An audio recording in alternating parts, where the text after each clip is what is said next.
Don't forget to like and subscribe. It's Jim Keller, everybody. Don't forget to like and subscribe. I love it. I still love it. Welcome, everyone, to another episode of Tech Poutine. Currently in the pre-show. I've literally just finished my dinner 5 minutes ago. Or no, I didn't even finish it. I got halfway through. And interesting week. How are you, George? Good. How have you been doing? Because have you been traveling less than usual? Because I know that yeah, no traveling this week. Did I go into London once? Oh no, it's I had a family member's birthday at the weekend, so I had to travel for that. Managed to live out in the middle of the countryside in the UK. And if you live in the countryside in the UK and you want to go out for a meal, you have the pub or the Chinese or the fish and chips. So last time when I asked my family when I visit, can we do something other than the pub lunch? And because it's Sunday, it's usually Sunday lunch as well. It's, you know, full roast. And last time I went, they booked another pub in a village 2 miles down the road. That's classic. I'm like, no, can we have something different? That's that's like in the Northeast in New England. If you go out for like Christmas Eve, you go to a diner. Right? The diner is your pub, essentially. Yes, but if the only option is the diner, sometimes it is the only option. Depends on how big the town is. Yeah, we're talking about like yeah. And I mean, just something different. Even you know, we do have Mexican food, Spanish food in the UK, or you know, just a French bistro or a pizza place, Italian. Yeah, no, it's you got the pub and the Chinese. and the fish and chip shop. If you want a kebab, it'll be at the fish and chip shop. Wait, what? That's backwards. It's because a kebab shop sometimes, or it's a kebab shop that also does fish and chips. Okay, right? That makes more sense. Whereas, yeah, living in London, I enjoy the opportunity to not only have multiple offerings on my doorstep, but also multiple offerings on my delivery apps. No, Caitlin, Ian's obviously not from the UK. You can't tell that he's from the UK from his accent. Not at all. It's so yeah, I went up this time and we booked the Indian. Because of course the other option is the Indian. If you don't have the Chinese, you have the Indian as a local option. Though when you do get far out into the sticks, each village only has 2 shops. One's a pub, one's a corner shop, essentially. So yeah, So aside from traveling, yeah, it's. Should I show the audience what I just got in the mail? I don't know. I don't. You sent me a picture. I don't know what it is. You never told me. So, I have not just one, but 2 Strix Halo machines now.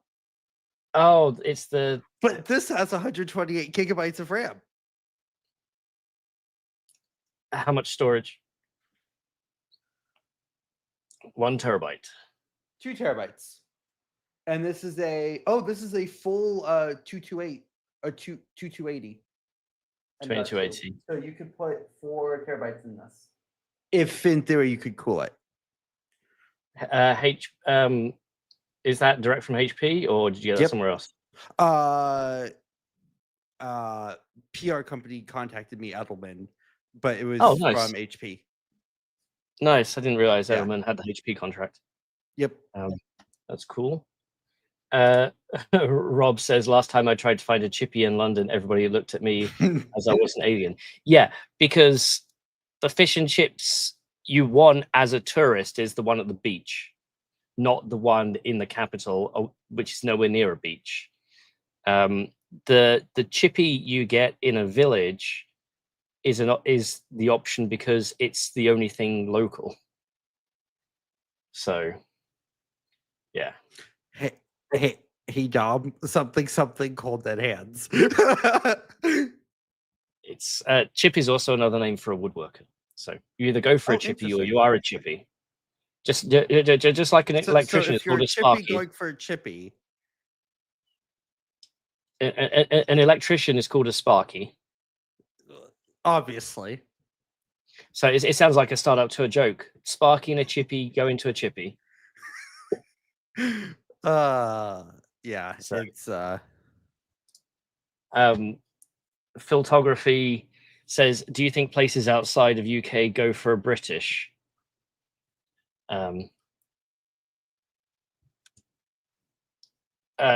What does going for a British mean? There is a very good skit. I will probably need to play in full for context. Go for going for an English. It's let me can I share this? Present. Let's do it this way. Oh, if I share my screen, I don't think you get audio. Maybe. Yeah. Okay. Let's see. Share screen. I have to do this just because this is a fundamental part of me growing up. So this is let's get rid of the banner for a second. This is a TV show from the 90s called Goodness Gracious Me. It is a band of British Indian comics, some of whom have won many awards for acting and for comedy. And the stereotype in Britain is you go for an Indian and you order too much food. Right? This is the opposite of that. And if this doesn't play, that stereotype of a British person getting drunk and being very ag. I can, yeah, yeah. So okay. You know, he's a mate. I say, James, you're my mate, aren't you, James? And there we go. A traditional British classic. So yeah, the drunk Brit stereotype was immediate off the bat. Yeah, and Brits ordering too much food, going to have a curry after a night out, asking so instead of the blandest thing on the menu, a Brit would ask what's the spiciest thing on the menu and order that because they've got to show how hard they are, and then you've got the one person in the group who wants do you have the food I normally eat, not your cultural food? So Dom says I could go for a Ruby right now. So that is Cockney rhyming slang. Ruby Murray, curry. I was thinking it was like a shortening for ribeye. No. Oh, is it a Ruby or is it a Rudy? And isn't that Andy Murray's mum? Oh, I can see Dom in the back room laughing. Thor says, immediately recognize the drunk British. We Germans towel fight these at the pool every vacation. As another cultural stereotype is at every European resort, there is a battle between the Brits and the Germans to put their towels on the sun loungers first in the morning. And so I think there's a famous YouTube skit for that. It's usually the Germans win because they're more organized and wake up slightly earlier. like 6:15, and the Brits come down at 6:45, still hungover from the night before. The most drunk people in Mallorca are usually Germans in the English-Irish pubs. It's a couple of years ago, I had a vacation to Portugal. All right, no, this is my first vacation after the pandemic. And the UK and Portugal had some sort of close arrangement, so people going back and forth. A few days in Porto, a few days in Lisbon, then we went down to the south coast to a place called Albufeira. And if you're familiar with the British seaside town on the Spanish coast or on the Portuguese coast, everything there is in English. Everyone speaks English. All the food is geared towards the British palate, or specifically the English palate. Oh, so there's no flavor. Got it. And that was something I was desperately missing in London. I'll get back to that in a second, but it meant every time you walk past a pub or a bar, they'd be playing music really loud, and about 1/3 of the time it was Hey Jude, 1/3 of the time it was Sweet Caroline, and the other 1/3 of the time it was football. And literally, it's a joke. You hear people coming back from Spain and complaining that nobody spoke English because they expect to go to a British seaside town in Spain. And Spain has a lot of British immigrants, or expats, because they're retired, even though they are technically immigrants. And that's where they set up their businesses, at British seaside towns. So yeah, that's that's how it goes. Yeah, a Ruby Murray curry. Yeah. No. The thing I was missing in London was spice. Was like, okay, so I have a theory on this. Everybody complains that British food is bland, right? Even though we invaded the world for spices and didn't use any of them. No, you just sold them. Right. So British food, the flavor is added after the cooking. In most cultures, it's added during the cooking. During or before, one of the two. Yeah. So it means that, yes, you sometimes don't get a full flavor through whatever you're eating. But it means that you can customize to your level. The problem is that most places where you order food don't have a lot of condiment options, a lot of added flavor options. Most places will put salt and pepper on the table, maybe ketchup. You'll have to ask if you want mustard or mayonnaise or soy sauce or what have you. Some places, if you ask for chili flakes, will bring out some chili flakes if you want them. So it's a different way of eating. But the thing is, because tourists don't come over and don't realize you can ask for things like that, or until you get to a place where it's like, no, what's on the table is what you get, sod off. So, and speaking of food and drink, before we actually get into the main show, if you hadn't realized, this is what I'm drinking this evening. Avon City Sweet Shop Sours White Chocolate Raspberry Snowies, which were a sweet, a candy, very popular growing up. So I for you, it's 10:30 in the morning. So you ain't drinking. No, what I was gonna say is, so a cardinal sin has been committed in my house. We have basically run out of coffee. So after this, I'm going to go buy some coffee because we have run out of ground coffee. Oh, right. Like, we don't have ground coffee. We don't have coffee beans. We have nothing. So do you not have an emergency jar of instant? I refuse to drink instant. That's pretty much all I drink at home. Mind you, I've already had a pot of coffee, and I quite literally mean a full carafe of coffee. This morning. Yes. But for this, I am drinking the British choice of drink, tea, or specifically iced tea.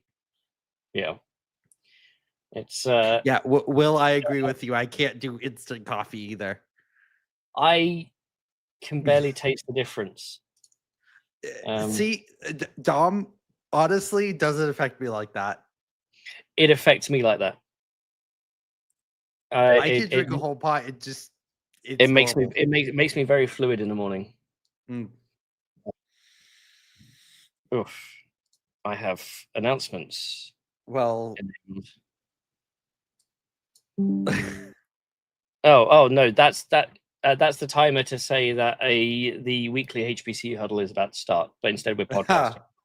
So well, it would be funny if they all joined after the HPC huddle ended. My cat is currently sitting on my vents again. My CPU says 92 degrees. She over the last few weeks, she has found it the perfect place to sit. See, that's why that door is shut, so that my cats can't come in here. Well, so today's show, let's let me pull up the script. No, because I had to go open that now. Everything's backwards. There's something I want to show on stream later. And I need to bring up this file because I seem to have... There we go. Yeah. Episode 23. Oh, and of course, Google Chrome is having a pain. As there we standard. Go. So we have some... who's saying what? Okay. You had LinkedIn up for a second and it pause for a couple of minutes, but do you get annoyed whenever you open a tab in a social media and you see something go, oh, that's interesting, and then it live updates? Disappears. Yeah. Yep. I hate it. So, yeah. So let's go on to the proper full start now. That's good. So today's show is let's put into context. The last few Poutines we've done, we've always had major events or major announcements to cover, as in architectural deep dives or system launches and what have you. And that's been great. This week is none of that.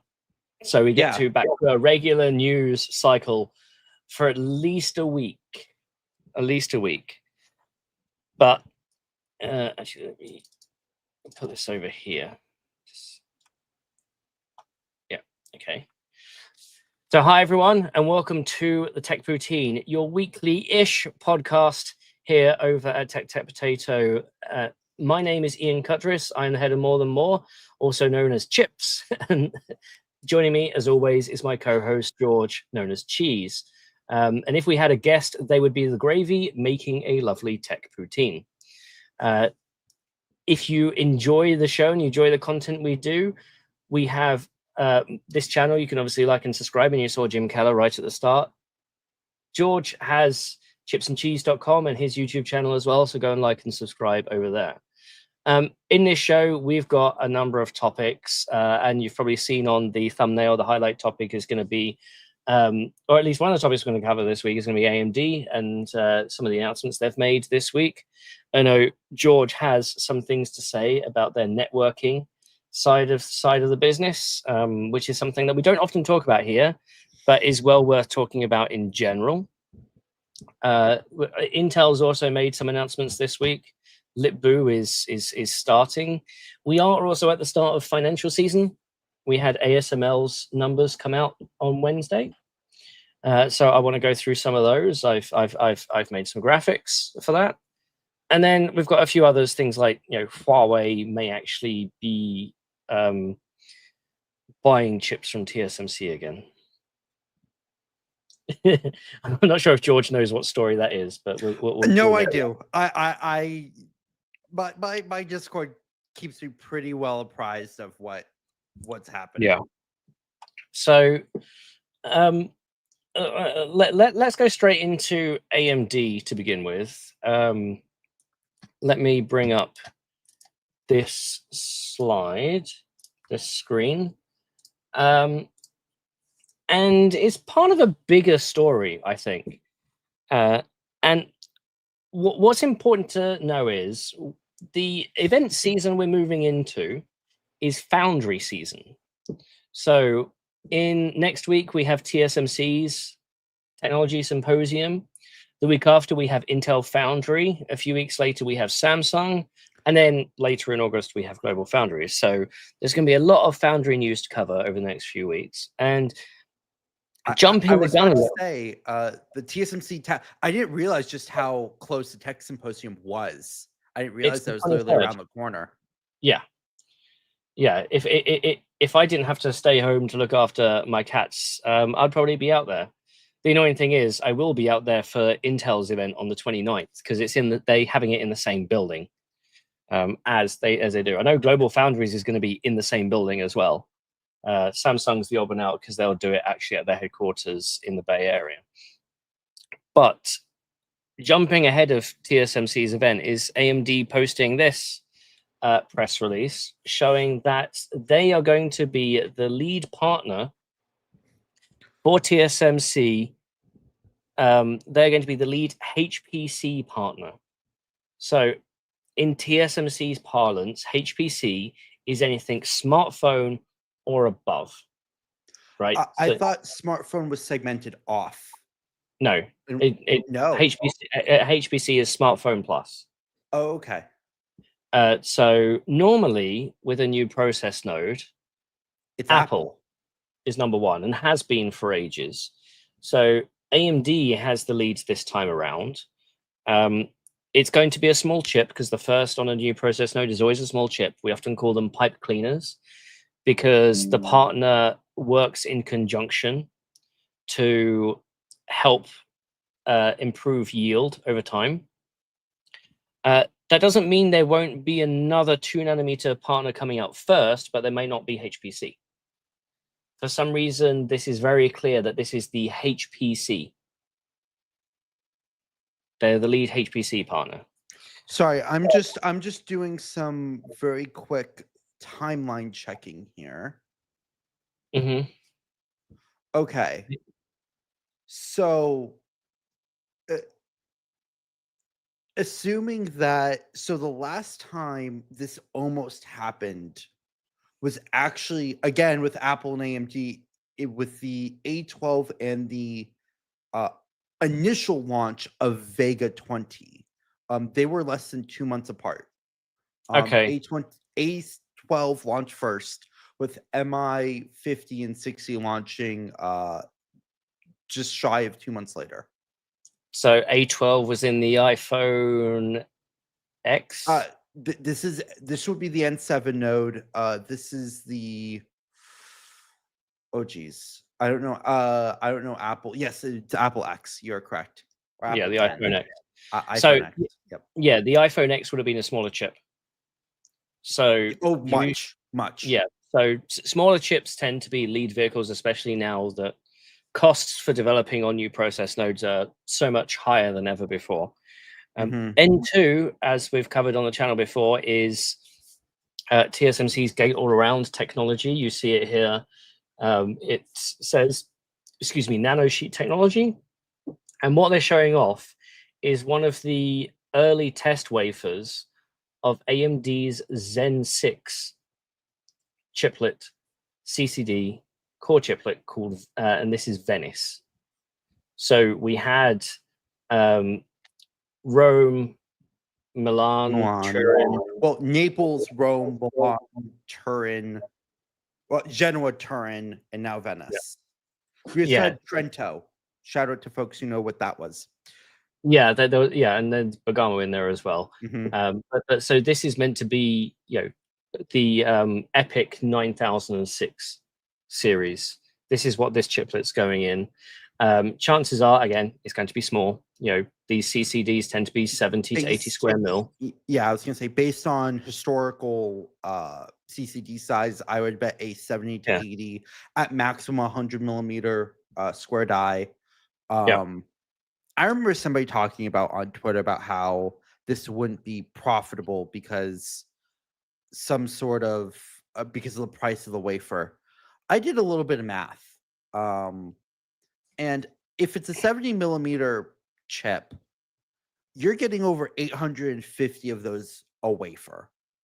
So I'm going to bring up the semi-analysis die yield calculator. It's just had a massive number of improvements. Let me stick a link in the chat, just so in case anybody wants to come around and play with this, because I think it's fun. So let's just say it's 8 by 10, right? 80 square mil. Scribe lines, so that's the distance in between reticles.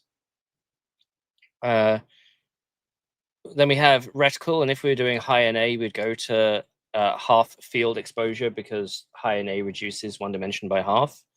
It's a wafer. It's 300 millimeters, 12 inches. Edge loss is 3 millimeters. Notch is 5 millimeters. Substrate. So how much are you seeing for a TSMC N2 wafer? So the person on Twitter said 30,000. So let's take the worst case 30,000. Okay. For context, N3 is about 17 to 20. It depends on who you are, how many you're ordering, and how much you helped with the development. So AMD did help with the development. That may mean that over the lifetime of this node, they get a discount. Also packaging, advanced packaging, TSMC usually charges per wafer, not per chip. Even if it's a chip on chip. Yes. Interesting. So a substrate, so the wafer may actually cost, say, 40K. But 10K of that is actually packaging. Yes.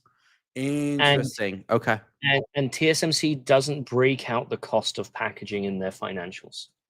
Oh, okay. Which is annoying, right?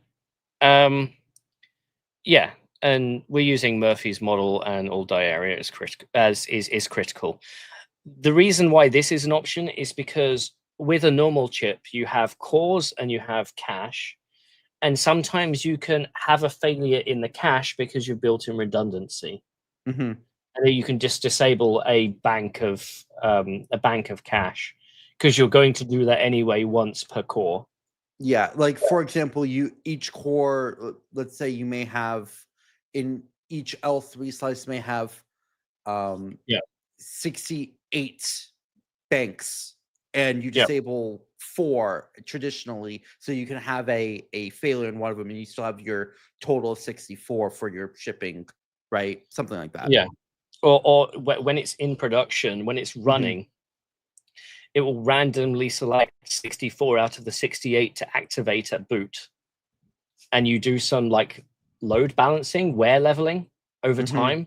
It's a factor of automotive compliant chips, for example. So and that just means if one fails, it just gets taken out of the pool of what randomly gets selected. So and so here is a example. Actually, defect rate. A TSMC N7 defect rate right now is about 0.05.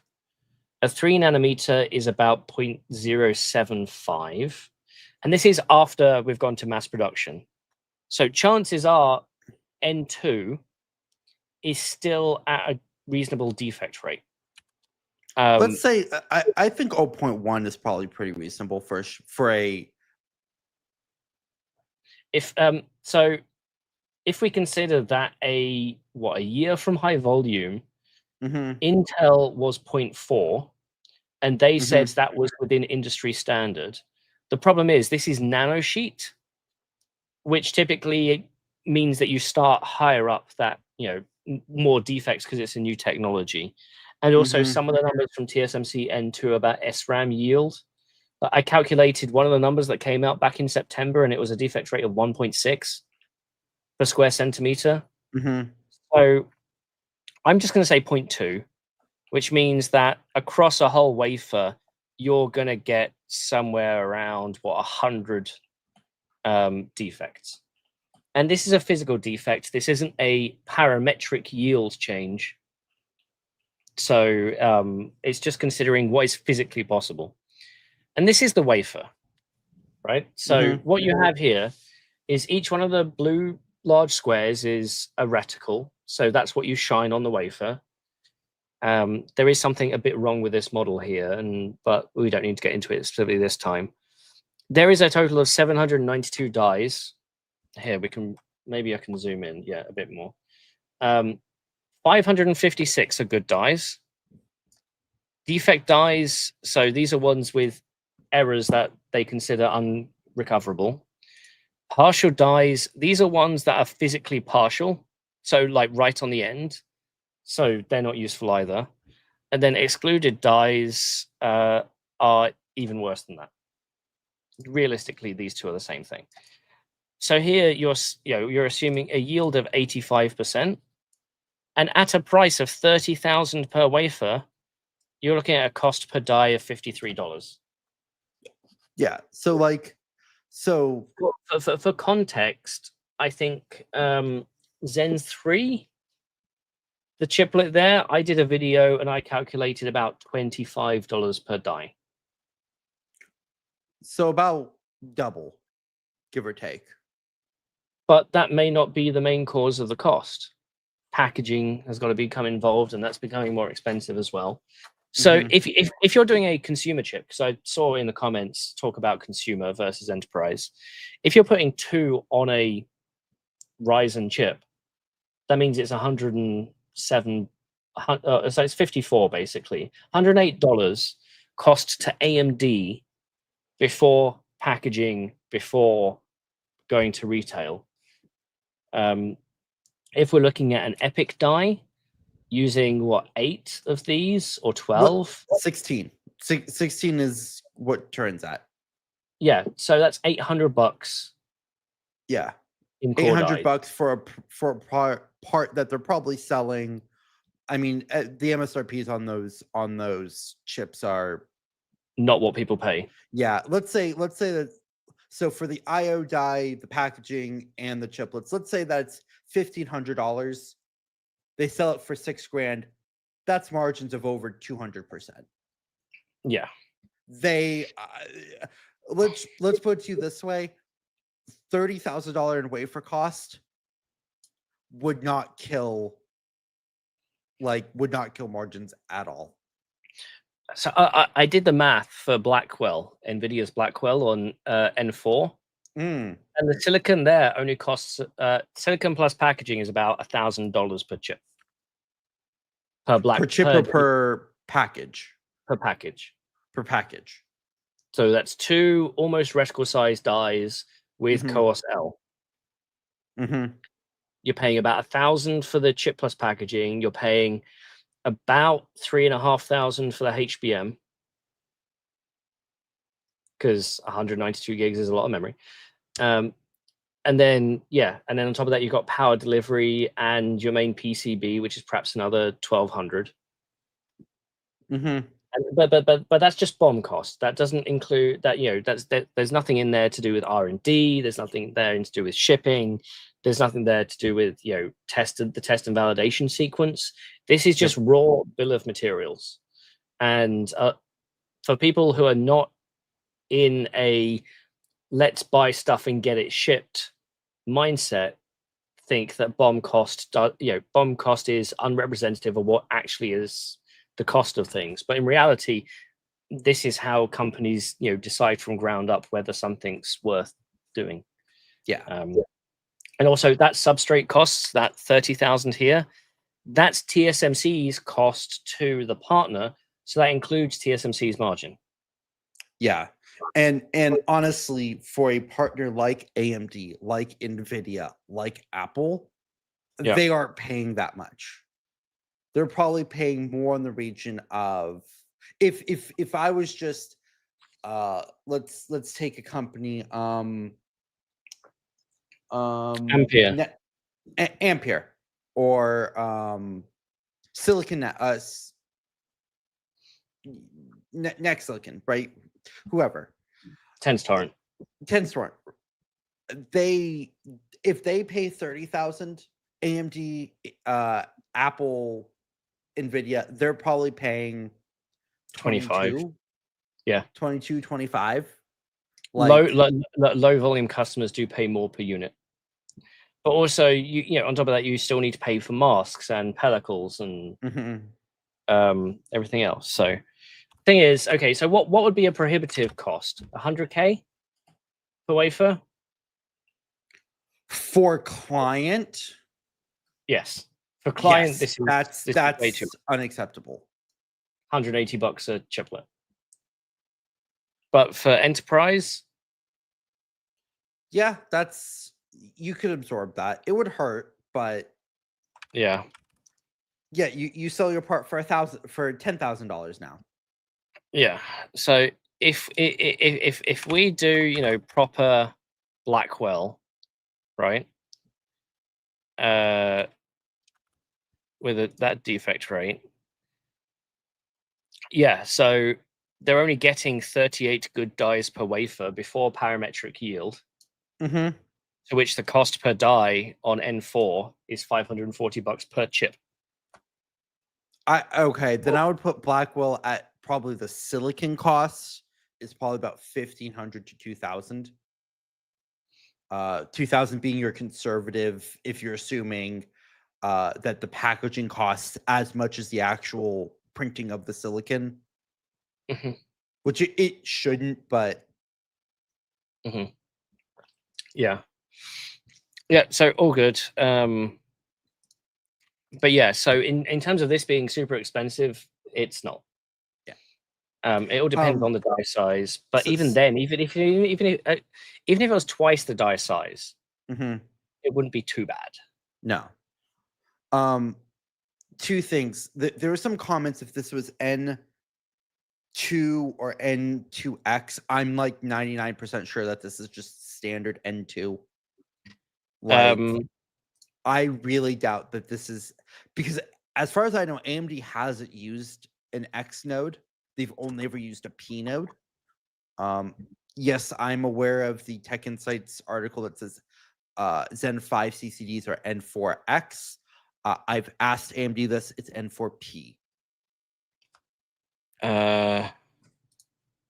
So this is the roadmap as given in September last year.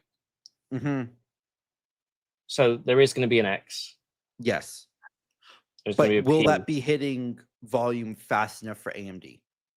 No. So this is just plain N2. Exactly. Yeah. I'm like 99% sure that this is just plain N2.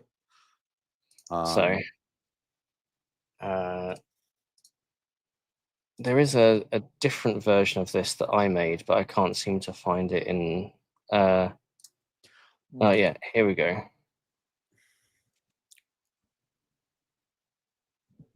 Because there's going to be a version of N2 with backside power delivery as well. Did they delete that, or is that still there? Yes. The idea being that for those people using N2 for not HPC use cases, they don't need backside power delivery, so it's going to be an optional extra.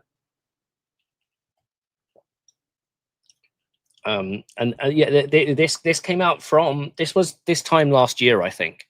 No, sorry, these are numbers from September 20 or October 23. I may have an updated version, but yeah. So, whereas Intel is implementing backside power delivery with 18A, TSMC is having it as a add-in option. That's going to come later. So chances are this is N2 without BSPDN. Probably. So, yeah, and for a question earlier, why is the wafer blurred? Because we would all try and find out the die size. I did try and do a reverse blur, and it was really bad. Yeah. I do find it amazing that in our thumbnail, both Lisa and CC are more in focus than you or I, because apparently we can never be in focus. Yeah. It could be because we're too close to the camera, but also the camera to do this photo was perhaps 10 times the cost. Yeah, 20. I can imagine. I mean, these two people have more than enough money. Oh yeah. Oh Um, yeah. So Also, it I will say, so they're showing this wafer off tape out. Awesome, great. In the press release, they say, quote, it also marks a major step forward in the execution of the AMD data center CPU roadmap with quote unquote Venice on track to launch next year. This sort of tells you roughly what AMD's timelines are for from tape out to launch, which I always find interesting. so that means you have the qualification, the validation, the binning, the ramp, which also goes to show that we're still 6 to 9 months away from high volume manufacturing of this thing. I would say probably more like 12 months. No, from peak high volume. I'm talking about high volume ramp. I actually expect this to launch. I had a chart about 20 to 22 months from Turin's launch date, because AMD has been very consistent with Epic's launch. Yeah. And they're roughly about every 20 to 22 months, if I remember my calculations correctly. It would be a collision, wouldn't it? So Turin launched when? Middle of last year. Q3 last year. It's I really need to do October 2024. Yeah. So I would say Q3.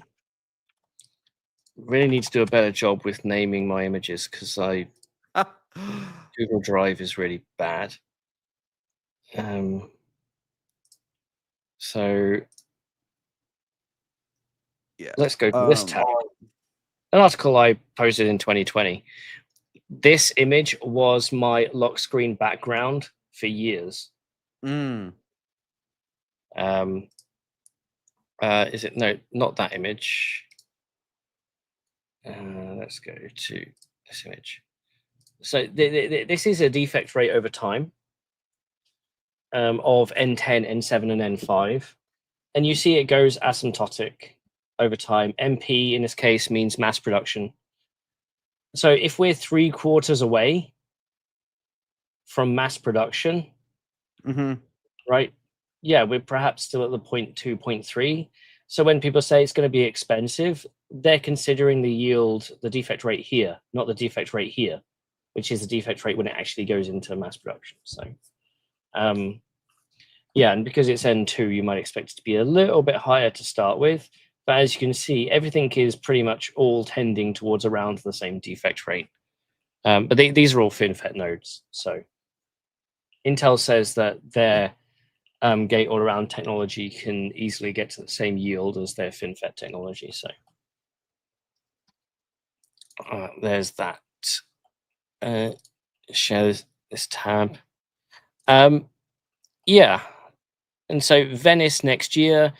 So if Venice is coming next year, when's Ryzen? When's consumer? This year or CES? So it's very much Zen6 is not going to be this year. That's just not AMD standard cadence. Yeah.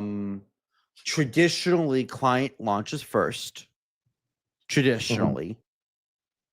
And when I say client, I mean desktop client. There have been times where mobile launches a lot later. I actually expect Zen6 mobile to launch in 2027 at CES. That's my personal expectation. Yeah. I thought it'd be sooner than that. I'm saying that that's what I expect. I have no information beyond that.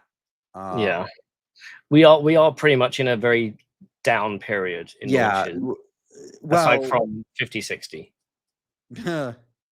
Yeah. I know So somebody who still hasn't even opened the box of their 5060.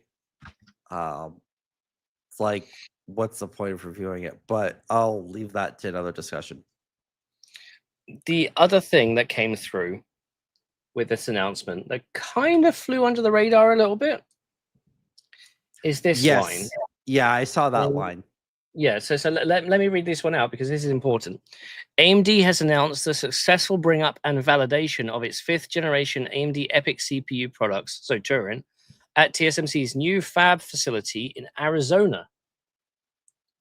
So Arizona Fab 21, which is TSMC's new fab in the US, running TSMC N4 level technologies.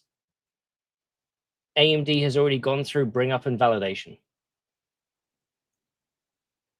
The thing is, it still needs to go to the Taiwan to be packaged. Or they may have... AMD uses a variety of packaging partners, actually. So... well, so here's the thing. For standard, if I remember correctly, for standard EPYC and Ryzen, it's just 90 micron C4 packaging. So they could do that anywhere. Yeah.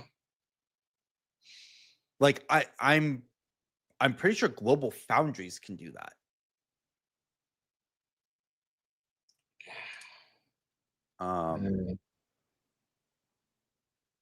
Sorry, something was ahead of...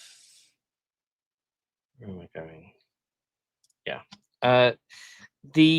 So the thing is, NVIDIA also has confirmed that they are making N4 products at Arizona. They have confirmed that they are initially starting with Blackwell chips as part of a $500 billion investment into onshoring chip production and server manufacturing. So Foxconn and Wistron, both with facilities in Texas, manufacturing in Arizona. They're working with 2 packaging partners to bring facilities to the US as part of that. So, okay. Then this brings up the question, because this has never been talked about. Is TSMC going to build a packaging fab here in the US for stuff like CoWoS L? Or they have said no. No. Okay. Last time I spoke to them, they said no. Given that TSMC's Tech Symposium is next week, that may change. If I go to, I have a link here.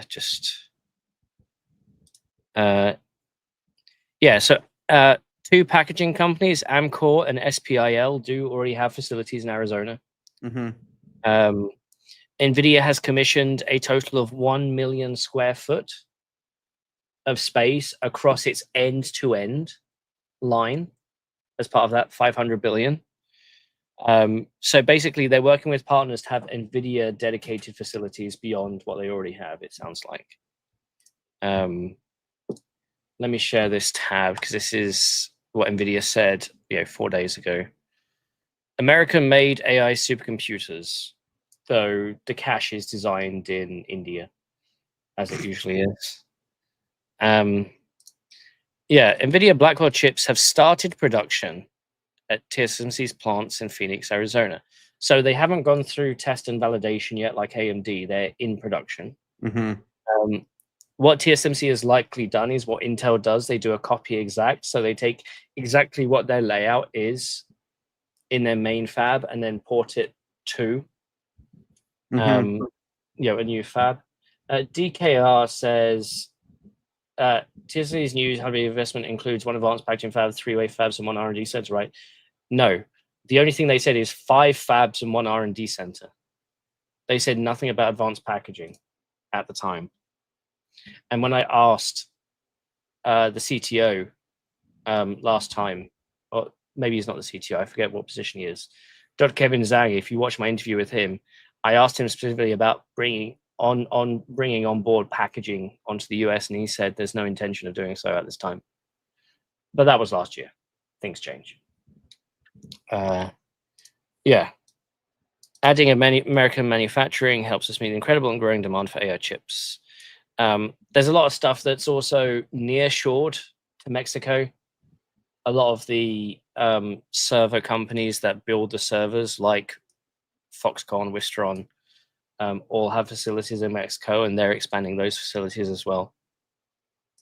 So, yeah. But AMD N2 coming next year. This is, yeah. But also, now, are they actually... Do we think that they will print on the heat spreader an American flag? Or a made in America?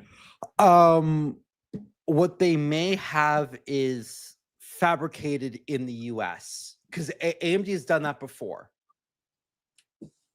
Make AMD great again? Is that the right phrase? Ian,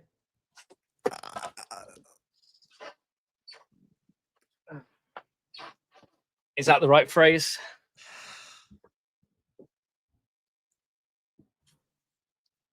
It's, yeah, you know, let's avoid 275% tariffs, eh?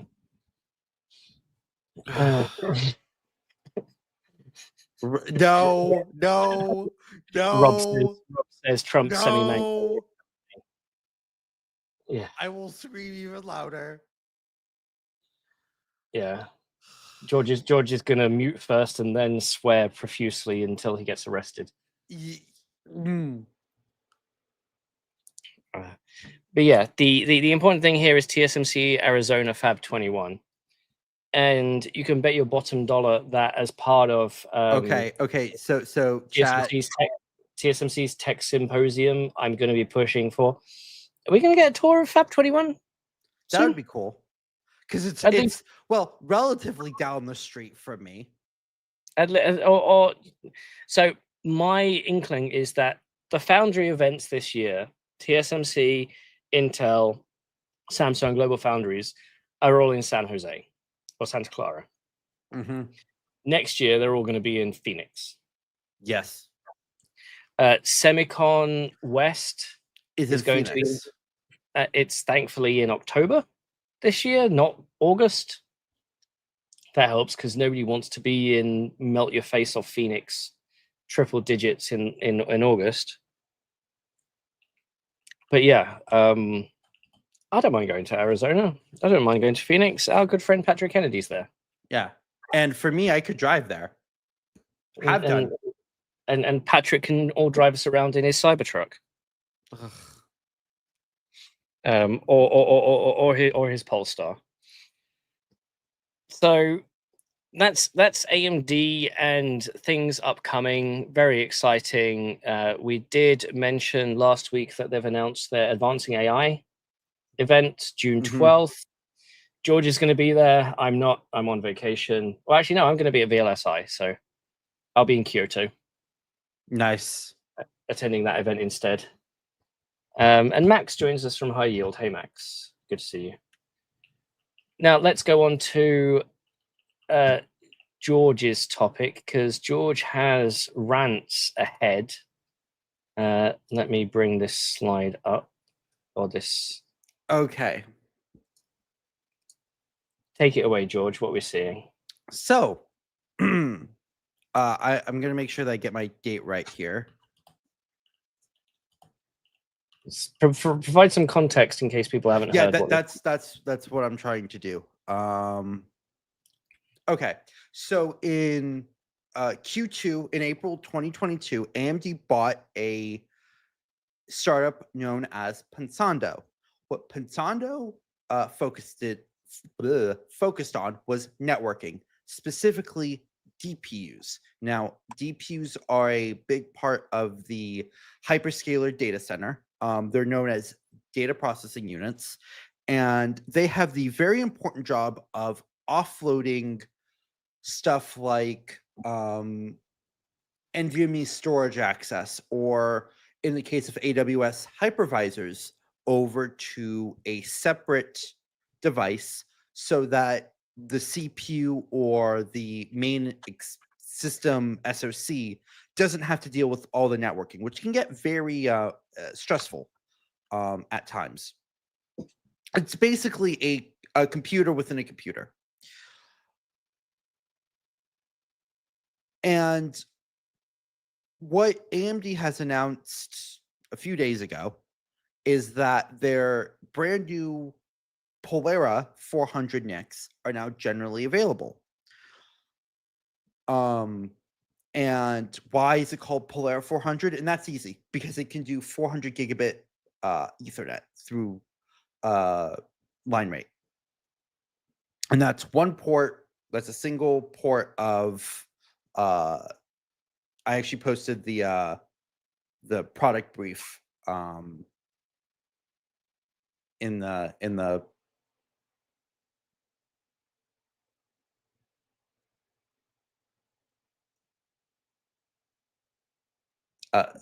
there we go. Oh geez. There we go. So as you can see, a single port of networking. And yeah, it's why this is important is this will allow AMD to start moving off of ConnectX for their AI servers. So currently, their MI 300 and 325X systems all use networking from NVIDIA. They all use ConnectX. And the move to a 400G card being generally available to partners like Dell, HP, Lenovo, etc., will allow those systems to be integrated, to have a more vertically integrated stack for AMD, so that they can control more of the system. And why 400G when we saw Connect X8 with 800G? Reasons are, one, PCIe 5 X16 can only really ever only is if in networking terms 512G. So without having an extra adapter, like an extra breakoff X16 dummy slot, essentially, which the DPU version of this Pollara does actually have that to support up to 800G of networking through two 400 gig ports. And the other thing is, actually, ConnectX-8 is only 400G, well, 2 by 400G on its Ethernet ports. It is InfiniBand 800G, but that's because, like I talked in the previous Tech Poutine, the 224G SerDes standard for Ethernet has not been ratified yet. So this is using 112G SerDes. For 112 gig SerDes. Yes. Yeah. Another big thing about the Pollara NIC is that it's actually Ultra Ethernet compatible. So this, I believe, is the first NIC on the market that is not ConnectX, that is Ultra Ethernet compatible. So Ultra we still Ethernet, need the switches. Yep.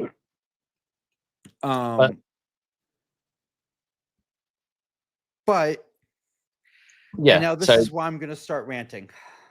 Also, so it says here the UEC ready, so Ultra Ethernet Consortium ready, programmable Pollara. Mm-hmm. One thing to point out here is that these smart NICs, whatever you want to call them, they do RDMA. is that they run on a P4 architecture, which is essentially a programmable networking architecture. There's been some debate about whether the industry needs either the switches to be programmable or the network cards like this to be programmable.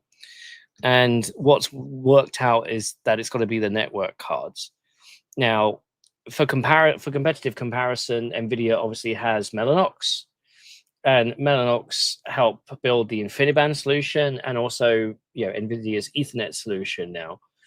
While Pensando isn't of the scale of a Mellanox, and Pensando's deployment reach isn't as large as Mellanox, even Mellanox Ethernet type stuff.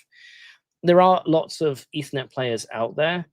AMD still needs to have its own solution because it runs with partners who want custom solutions as well.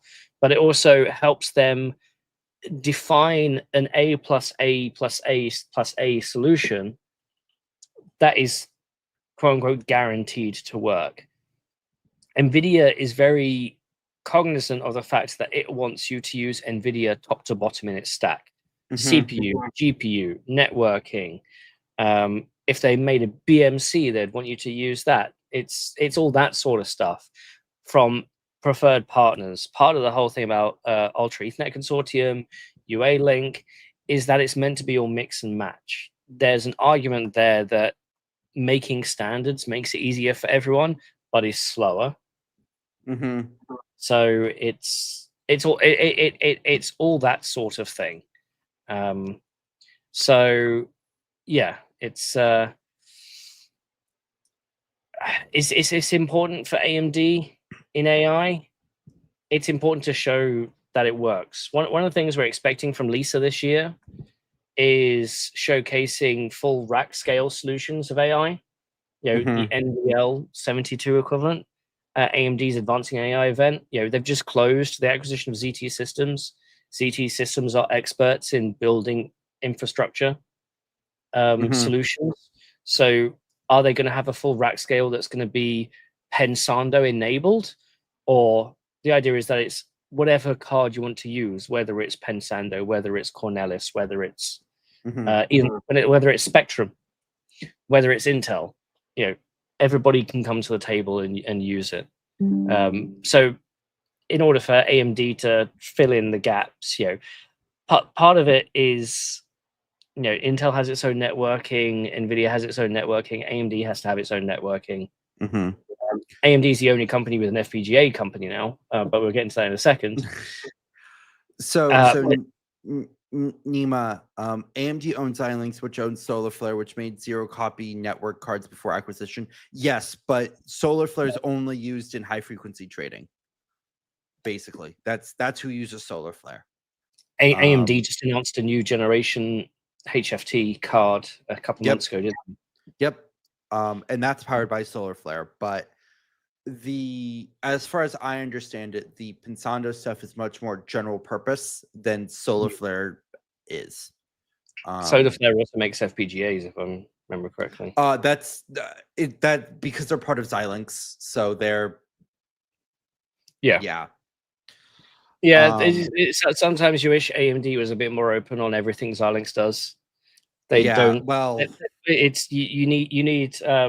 My Brits will know this. You need an Argos catalog for Xilinx parts. You need the laminated Book of Dreams to show you everything. I was gonna say for any older Americans out there, the Sears catalog. But so now time for the cheese rant, which I know some of you love. The key word here is fully programmable in that little product brief. And where's my SSDK, AMD? I don't know what that is. So the Pensando SSDK, or the software in silicon development kit, is essentially how you write your own code for stuff like the P4 engines, which are essentially networking engines, It's how you do all the fancier DPU stuff. You don't technically need it to have the card work, but it does give you a lot more flexibility and Is a lot more. Is this CUDA for networking? Kind of. You can think of it as CUDA for networking. And the software, the SSDK, was available on Pensando's website before acquisition. However, that's no longer the case. You cannot find the SSDK anymore. And Wait, SSDK? yes, Something software development? Software in silicon development kit. Okay. It's basically their software stack. Yeah. So they're ROCm for networking. Yeah. Is it so does this mean it's now behind an NDA? So I don't know where it is. I think it might be behind an NDA. I suspect that that's where it is. Is that because these are all B2B parts? They only work with OEMs. Okay. So here's if you go to our friend Patrick Kennedy, Serve the Home, and you look up Pensando for on the Serve the Home website, what you'll see is that the major use case for Pensando DPUs before the acquisition was vSphere, VMware's vSphere. Well, here's the thing. vSphere is effectively dead now. The way that Broadcom has handled VMware has made a lot of folks move off of vSphere for their own reasons, good or bad. But what that means is the original customer base for vSphere didn't really care about the SSDK. All they cared about was throwing it into a system and making sure that vSphere worked, which was the case as far as I understand it. Mm-hmm. But now that they're trying to sell this as an AI tool, they need to have that SSDK available. And I've been hounding my AMD contact to get this to us because we actually have some of the DSC2-25 cards. So that's last generation 25 gig cards that we've been wanting to test so that we can write a piece on talking about, well, how, like, why would you want a DPU? Like, what are the advantages of a DPU? Not for the hyperscaler, but for the small to medium business, or even for an AI cluster. And I've been trying to get that part, that piece of it, and it's not there. As far as I was told, it's like 95% of the way complete, but there was some hang up, and then everything just moved to AI, and yeah. But is it available through Wayback Machine or anything? No, unfortunately not. I've tried. Nobody's kept a save. Nobody that I know has archived it. So if you have, please reach out to me. My email is cheese@chipsandcheese.com. So don't sign him up for all the inappropriate things. Inappropriate things like Marvell CPO newsletters. I guess. But yeah. So is this indicative? This is AMD's perennial problem. Is software, right? They made a new commitment this year. Yes, and here's the thing, right? Okay, so I hesitate to use the word defend, but I will say that RDNA Broadcom on RDNA 4 at this very moment actually works and works well. Even though it's not on the officially supported list, it does work. There are FP8, like we're going through some testing right now. Actually, luckily another member of CNC, Andy, actually has a 9070 XT card. I actually right now my 9070 XT is over with Jeff at Craft Computing, so that he can do a review, do testing with the 9070 XT. But yeah, they just did a massive update, which if you read the notes is all about FP8 for RDNA, and the only FP8 enabled card is RDNA 4. It's like, yeah, it's there, like it works. And funnily enough, it's taken AMD less time to get FP8 working than it did NVIDIA. NVIDIA took what, 3.5 months to get FP8 working on IDA and Hopper. It's been about a month from RDNA 4's release. And FP8 is working as far as I know. And that's natively supported. So yes. Yeah, so you can enable it for parts where it's not natively Captain supported. K, no, it's not. It's, trust me, NVIDIA software has been making me pull my hair out on some things. Like their Docker containers on NGC for HPC, a mess. Unironically, I got CUDA working on AMD, not NVIDIA. CUDA being QUDA. That's a quantum lattice library accelerator. I got that working on MI300A by just pulling AMD's Docker container. I couldn't get it to work on H100 or GH200 via NGC. So for anyone listening and not watching, Captain K said NVIDIA software is sublime on the data center side, and George saying it's not as perfect as people think it is. Yeah, that's my old little rant over to the corner. Like, don't get me wrong, I had issues with AMD's Docker containers, but I had less issues with AMD's Docker containers, which was a shock to me. It's layered rantage. Yeah, it's a rant within a rant. Like, yeah, it's software is hard. Like, I understand this. It's why 60% of NVIDIA is software engineers now. Yeah. So, is NVIDIA a software company these days? We'll see. And Captain K, I'm not attacking you. I've heard this everywhere that, NVIDIA's software is so good. No, it makes me want to tear my hair out half the time.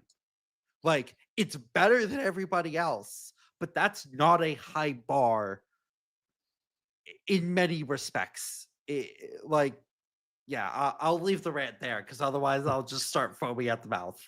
And this is while George is wearing his AMD t-shirt from Advancing AI. It's funny that I'm wearing this shirt, but it's frustrating. I should have worn my Intel shirt. That would have been funny.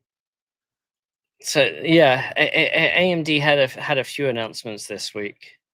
With the Pensando, with the N2, with the Turin in Arizona. So it's ramping up in the types of stuff that people are being interested in. So with an hour in, I'm gonna go for our mid-roll, because we don't have any sponsors on Tech Poutine at this time. If you do wish to sponsor us, please sponsor us. Please do get in touch. Any sponsors means we can turn off ads. But please do, if you like our content, subscribe to me over here at Tech Potato. I also have More, which is the Substack where I do all my writing. George, you have at Chips and Cheese CC, the YouTube channel, and chipsandcheese.com for the Substack as well. Yep. Please do like, subscribe, and if you feel like throwing a few bucks either our way, be much appreciated. And- It does keep the lights on and keeps George on the road. And for do you remember that Chips and Cheese is a 501c3? So any donations you give is tax deductible, as well as potentially a company that you work for may also do a matching donation. So I'm not a 501c3. I'll take your money and run, and invest in the travel. Lots of travel coming up. Like I say, we've got Foundry events. Both George and I will be at Computex. After that, I will be at the AMD event. In June, and then I don't know what's going on in July, but then Hot Chips in October, August. Excuse me. July and August is winding down a bit, thank God. But there's still a bunch of stuff going on. And I also have a merchandise store, shop.techtechpotato.com, where you can get interesting things like stickers that end up being put. These are great little things where you can just take it off, and there we go.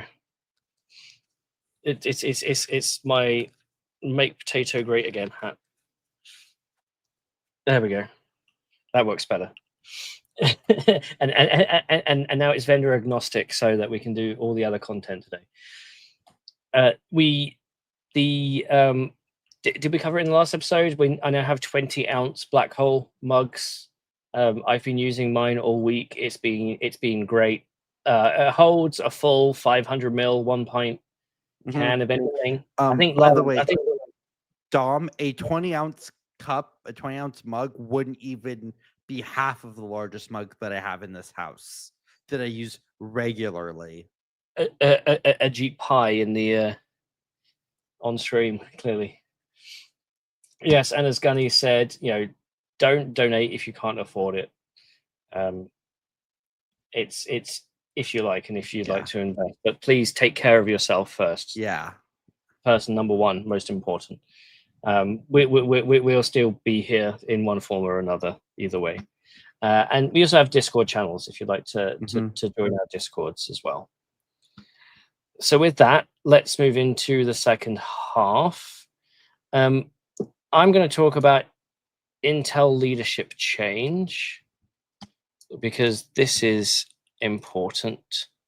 So we know to get rid of ads. Can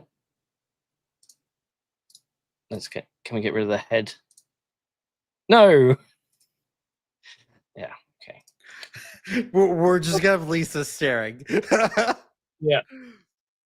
So Intel obviously had a new CEO join, and we covered that. I was at Intel Vision, where he'd only been in the job 2 weeks. He's been in the job a month now. The question has been, when is this new CEO going to lay down his marker? When is he going to start firing and hiring people? Because most CEOs do. When is he going to shake it up? And we've had some of the first movements of his tenure start. And one thing that has been critical of Intel for decades now is there are too many layers of management. Intel, the size of the company they are, you end up with so many layers of mid-management that it just brings about lots of red tape, internal strife. I had a conversation this week with so Intel has two types of employees. They have blue badge full employees and green badge contractors. And the way contractors are handled is sometimes not very good, because Intel works with the agency, the contract agency, not with the contractor. So rises and benefits, for example, only blue badges might be allowed in the canteen or that sort of thing. So by flattening it, and part of what we expect Lip-Bu to do is perhaps be a bit more cutting of some of this stuff. So when it says flattens leadership structure, I think is a rounding result of, yeah, sounds good. Sounds like something Intel's needed to do. And so this is from Reuters. And if I can, the first, Reuters? this is Stephen Nellis. Oh. You know Stephen. Yep. So first thing is promotion of Sachin Katti to Chief Technology and so this is different to a Chief Technology Officer. This is Chief Technology and AI Officer. So we already have Greg Lavender is already a CTO. He is in charge of software. So Sachin Katti, just in case nobody, for the folks who don't know, is the current general manager of the Next business unit. That is not Next. There's no T in it. No, I said Next. You said Next. Anyway, and Next is essentially being dissolved. Yes. So the edge part. So Next is being split into edge and networking, and the edge division of Next is going to CCG, which is the client division of Intel, if I remember correctly. So Next is essentially being split, much like AXG, the graphics unit or the graphics division of Intel was split. Well, and the networking is going to DCAI, the Datacentre and AI Group. Yeah, so normally that's a line item in the quarterly financials. The next group, their profit and loss, that is going to disappear over time.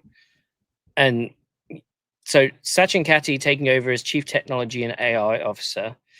Now, he is also taking some responsibility from the CEO of products, Michelle Johnson Holthouse. So you may remember she was the co-CEO during the interim phase. But she is the CEO of products, and products includes client and enterprise, right? Client and data center. What Sachin does is he's being more CTO-y and taking AI. Didn't they already have a head of AI? So I know. Actually, from reading this, it sounds like Greg is retiring. Oh. So like, hang on just a second. Justin Hotard, who left for Nokia, was in charge of AI. Yes. So this is that's a position that needed filling, but not as a head of DCAI. So if Greg is retiring, I didn't see that, but Greg is retiring apparently. I did see him at Vision, but I didn't speak to him. So I think also the Chief People Officer was let go.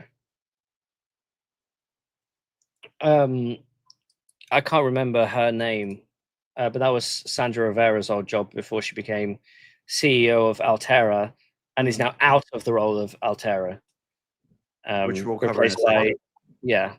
But so quote, Katti, who's also professor at Stanford, will succeed Greg Lavender, who is retiring from Intel, according to the memo. Okay. So Greg is retiring, it sounds like. Yeah. Greg was fine, but he was so very much focused on software.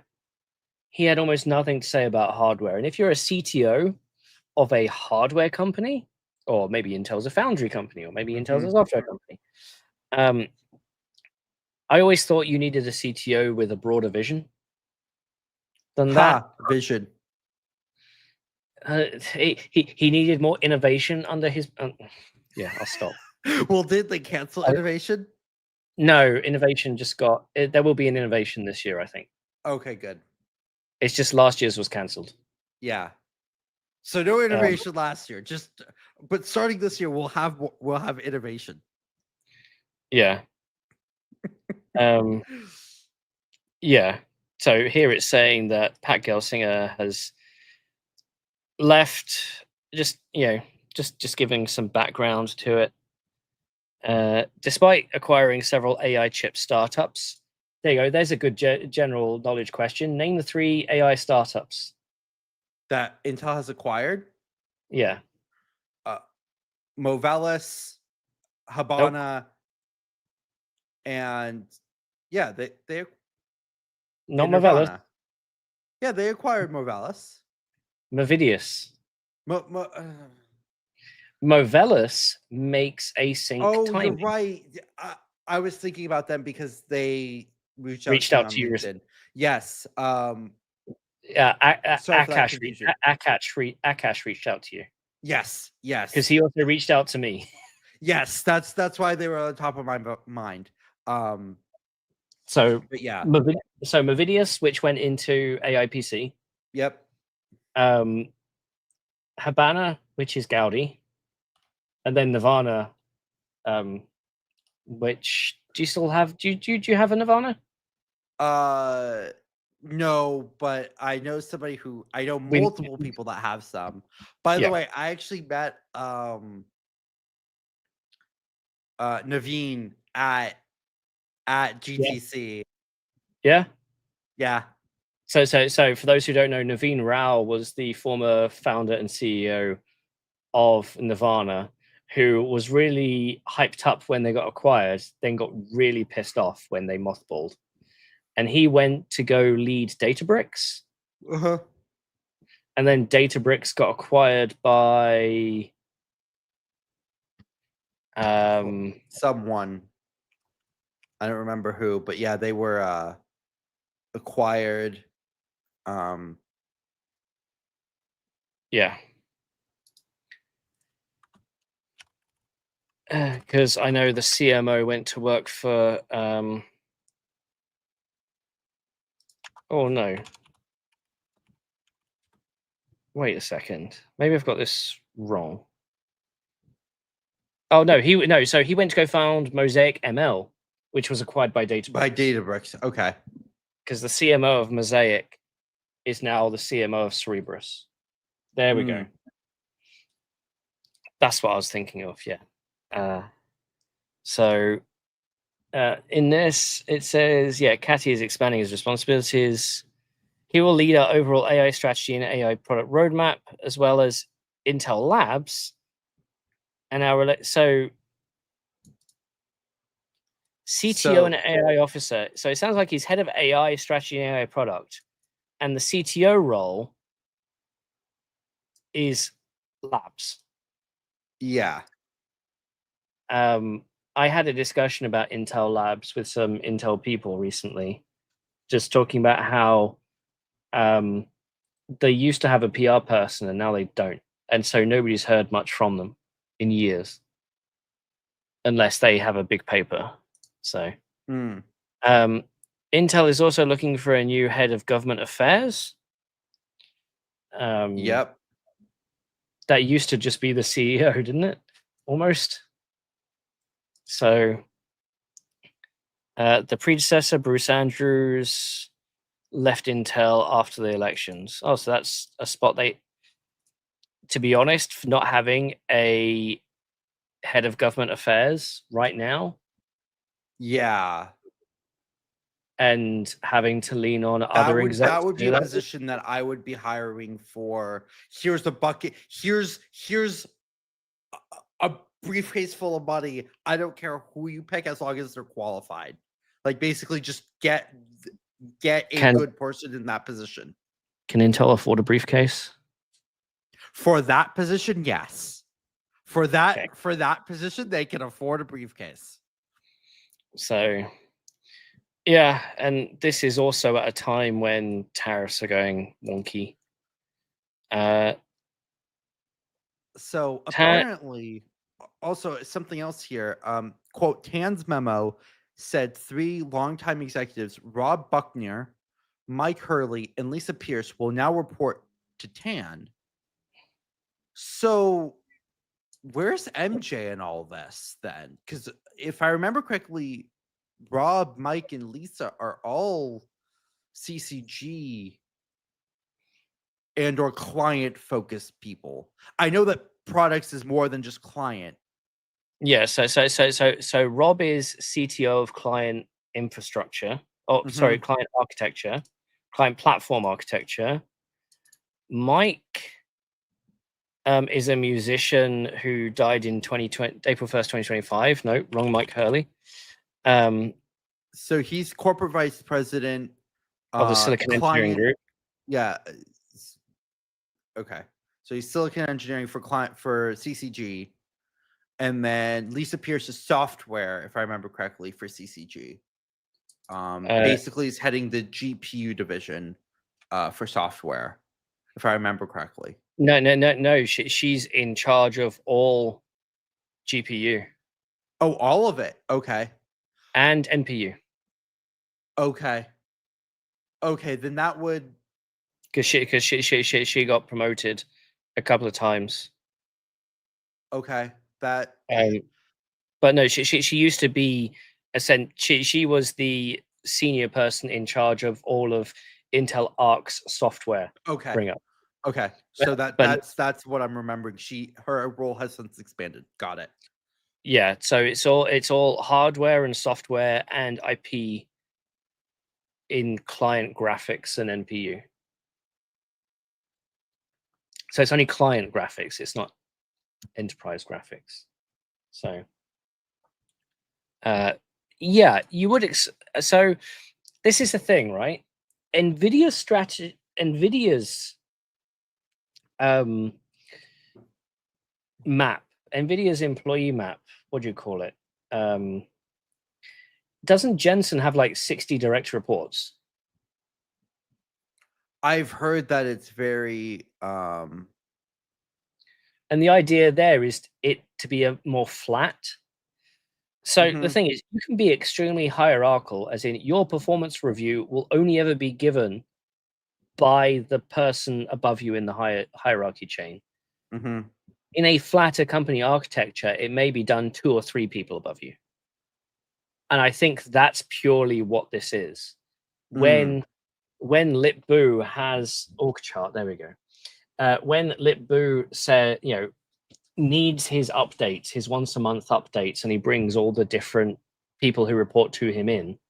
Normally, in a company that's truly hierarchical, you may only get 3 or 4. That's the CEO of this division, that's the CEO of that division, or the EVP or whatever. Now, Lip-Bu is trying to expand.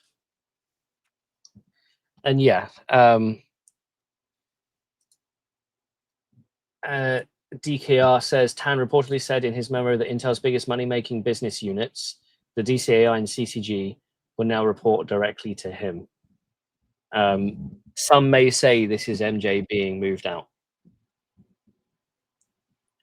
So we'll see. Well, it depends on the role that MJ is. I think it depends on how hands-on Lip-Bu wants to be, because there are going to be times when Lip-Bu can't focus on CCG, he has to focus on DCAI, or he can't focus on DCAI, he has to focus on Foundry. Or he can't focus on Foundry, he has to focus on supply chain. He can't focus on supply chain, he has to focus on governance. So MJ is the backup. Well, I would say that's almost. I would say that what this is for now is probably Lip-Bu trying to get a handle on the situation. Yeah. And he's having everyone report to him of all the big business units. So he can go, okay, I need to give special attention to A, B, and C, and everybody else can go. MJ is the direct report right now, and I can give my full focus to these groups. Yeah, he wants to hear stuff as close to source as possible. But again, it's if you've got day-to-day issues, you go to MJ. Yeah. If you're providing, if you have roadmap issues, you go to Lip-Bu. Or you go to both, right? Yeah. Realistically. Yeah. But or Lip-Bu just wants direct reports from, but day-to-day is still managed by. Because a report isn't a conversation. That's what I expect it to be. is Yeah. that the day-to-day will still be managed by MJ. Mhm. Lip-Bu may take special interest in a couple specific sections of certain business units. I expect that to be AI. I expect Lip-Bu will have a lot of special attention for the team that's bringing up Jaguar Shores. Because I think, I mean, I've highlighted this comment here. It's clear to me that organizational complexity and bureaucratic processes have been slowly suffocating too many mid-managers. It takes too long to make decisions. New ideas are not given room or resources to incubate, and unnecessary silos lead to inefficient execution. yeah. So, I mean, new ideas is at contrast to we need to refocus on core business, which is has been my sort of, you know, dichotomous thing with what Lip-Bu is saying. I get reasons why he's saying it. It just feels, you know, two ends of the same stick. Unnecessary silos lead to inefficient execution. This comes back to the discussion of sometimes it turns out Intel creates the same IP 3 or 4 times. So I know for a fact that Intel has at least 50 different ad ALUs across multiple different business units. Yeah, they've made that thing 50 times, when in reality you need to make it once. Well, you can obviously have optimization points, but sure, but you have the base, and then you. But if it's something more complex like a PCIe IP, yeah, right? If one group goes and builds it and validates it, you need to be able to give the IP to other parts of the business, and not the person who designed it or the team who designed it hoard it.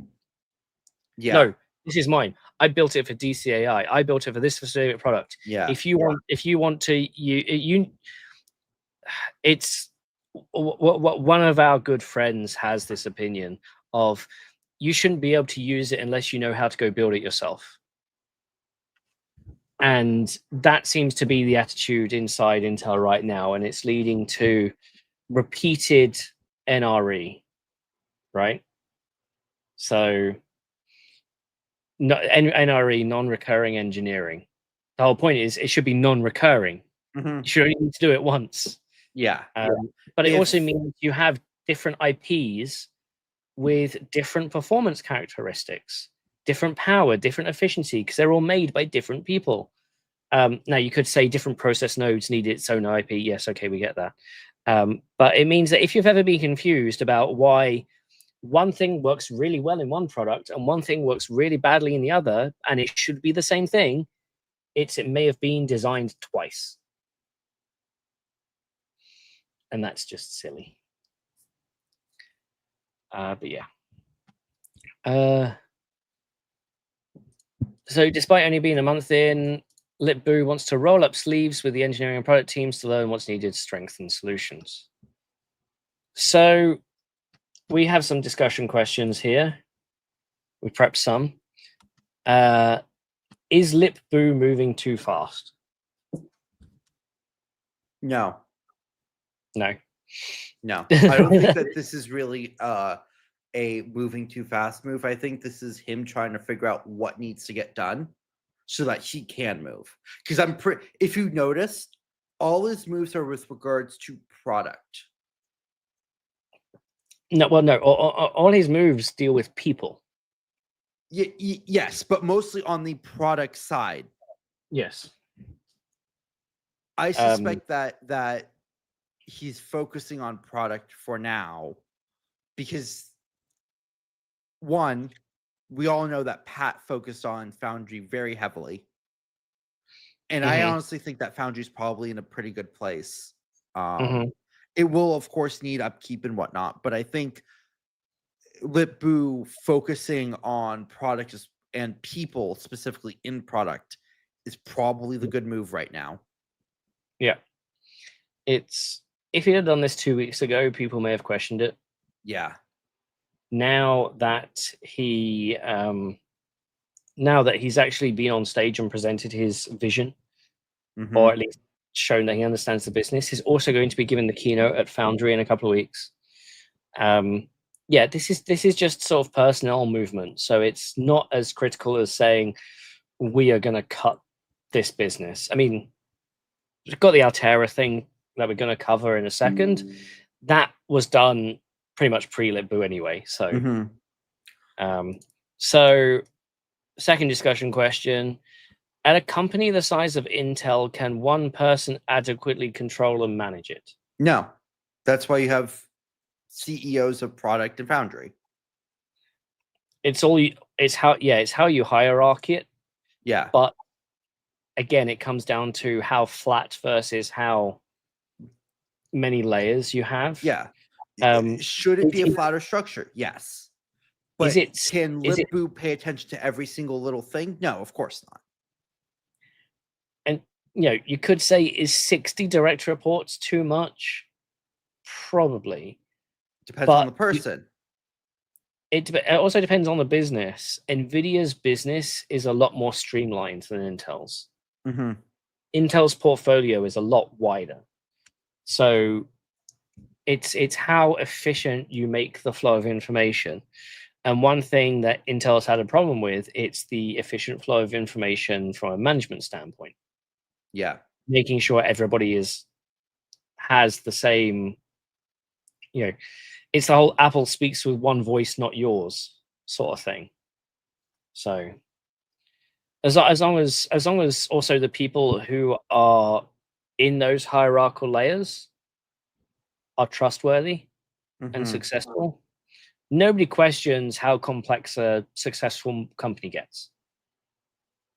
It's only when they're behind where this complexity comes into question. So, is it too late for Intel in AI hardware? And should they switch to something else or adjust their strategy? So, I've made this clear before. I believe it is. They've bungled it so hard for the past decade. And yes, decade. They acquired Nirvana, in 2016? Was it Altera in 2015? Yeah, Altera 2014.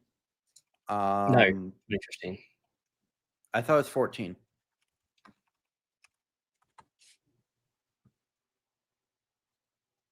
The Googles will answer the question. It was for 15. Yeah, June 1st, 2015. Literally right in the middle of 2015. Okay. For 16.7 billion. Yes. Yeah.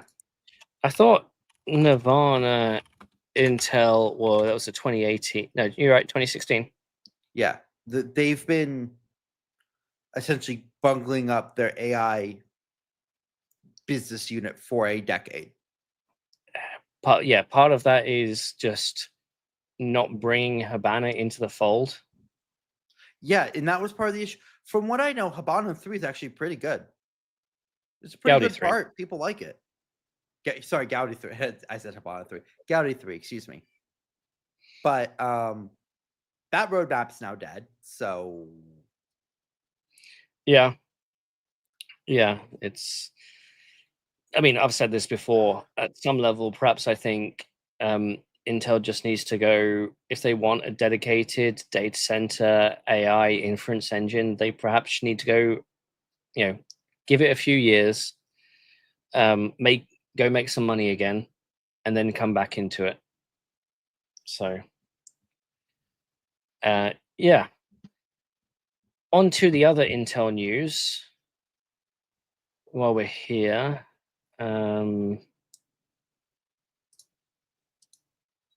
Let's change to this screen. Intel announces strategic investment by Silver Lake in Altera. So we've known for a while that Intel had partitioned off its FPGA business, its Altera business. It used to call PSG. And they essentially were doing the work to untease it, because when Intel acquired Altera, they smushed it together way too quickly. They said, cancel all your stuff on TSMC. You're now going to build it on Intel. And then 10 nanometer happened. Yeah. So that made Altera's value go in the pits. And then now there's, in 2018, they announced the Agilex series 9753. They said they had this whole roadmap stack of parts. Agilex 5 has only just been launched. Yeah. So it's been 7 years since announcement to launch of some of these parts. And if I have a tweet thread that is perhaps more relevant here. So Intel has announced it sold a 51% stake of Altera to Silver Lake. Silver Lake is a technology investment fund. So they own businesses and rather than run them, they let them run themselves, but they have seats on the board and they're technically in control. When Intel announced it was going to essentially partial IPO, partial sell off part of the business, they said it would happen in Q1 this year. Technically, it's Q2. And actually, I think this the end is in Q3. We thought it was going to be 25%, like Mobileye. I was thinking Intel was going to keep 50.1% and then sell off 49.9% of it. So yeah, keep majority ownership because it's an interesting tool to have. Instead, it's gone the other way. Intel has sold 51%, so it's no longer the controlling stake. But beyond that, it's when Altera were teased out, the new CEO of Altera said, look, what this enables me to do is to go to the best foundry. I'm no longer limited to Intel if Intel doesn't provide me what I want. Mm-hmm. We're still owned by Intel, so it would be preferable if Intel did what we want. But the idea was that they could be a bit more flexible in who they work with, how they work with it. Also, this whole thing of, we mentioned IP at Intel being, made multiple times. Well, if you have businesses that are accountable, maybe you license IP in between business units, that sort of thing. So that's what this enabled it to do.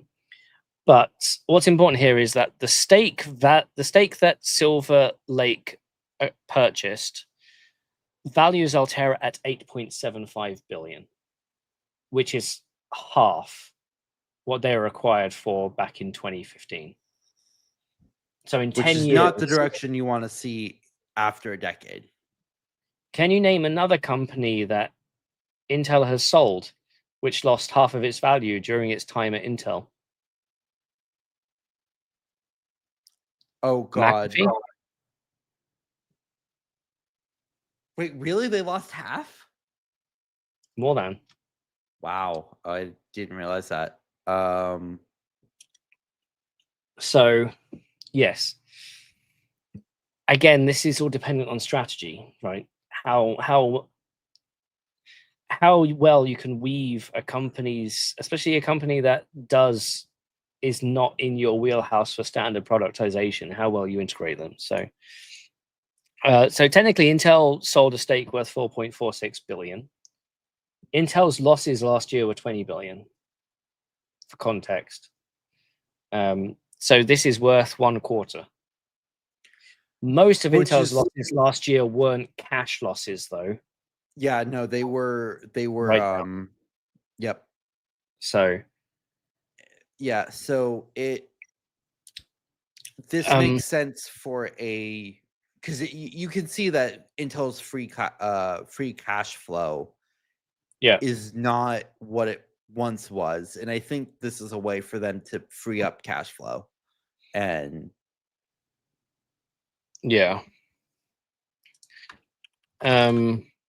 apparently there is a way for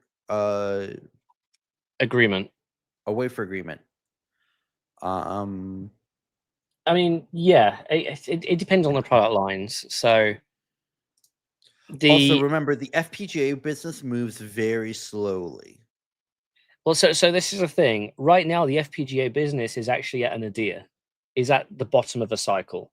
Yeah. This is due to macroeconomics, not due to tariffs, but still as a result of the pandemic. Yep.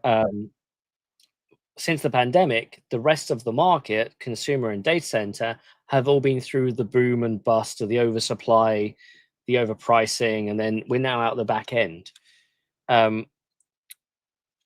FPGA and embedded is still in that bottom valley of that graph.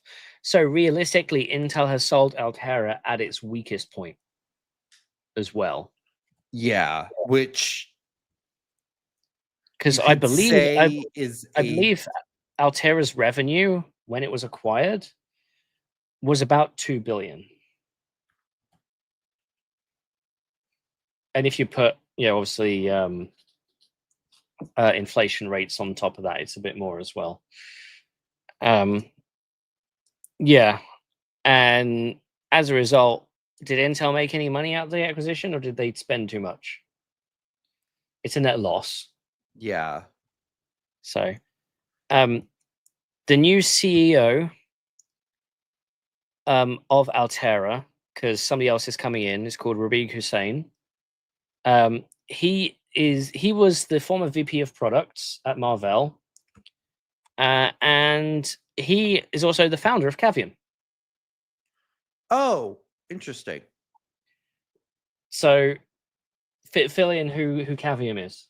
So Cavium, if you guys remember the Thunder X series of ARM CPUs, that was Cavium. They were acquired by Marvell.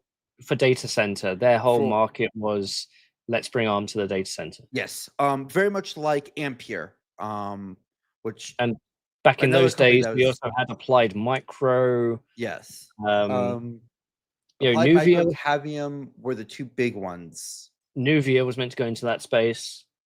Yes. Supposedly they may actually be working on a it doesn't matter. chip, but whether that comes out, we don't know. What we do know is that Qualcomm at the time did have Falcor. They were planning on releasing a data center chip. So, and when Cavium got acquired by Marvell, it got rolled into Marvell's Octeon line of ARM data center processors. But so he's moving from Marvell, and I'm pretty sure I saw him at a number of Marvell events over the years. I don't think I've ever interacted with him directly, but he's now going to be he's going to take over as CEO on the 1st of May, I think. So now, with clarity of focus and as an independent company, Altera is well positioned to build on its momentum and deliver breakthrough FPGA-based solutions.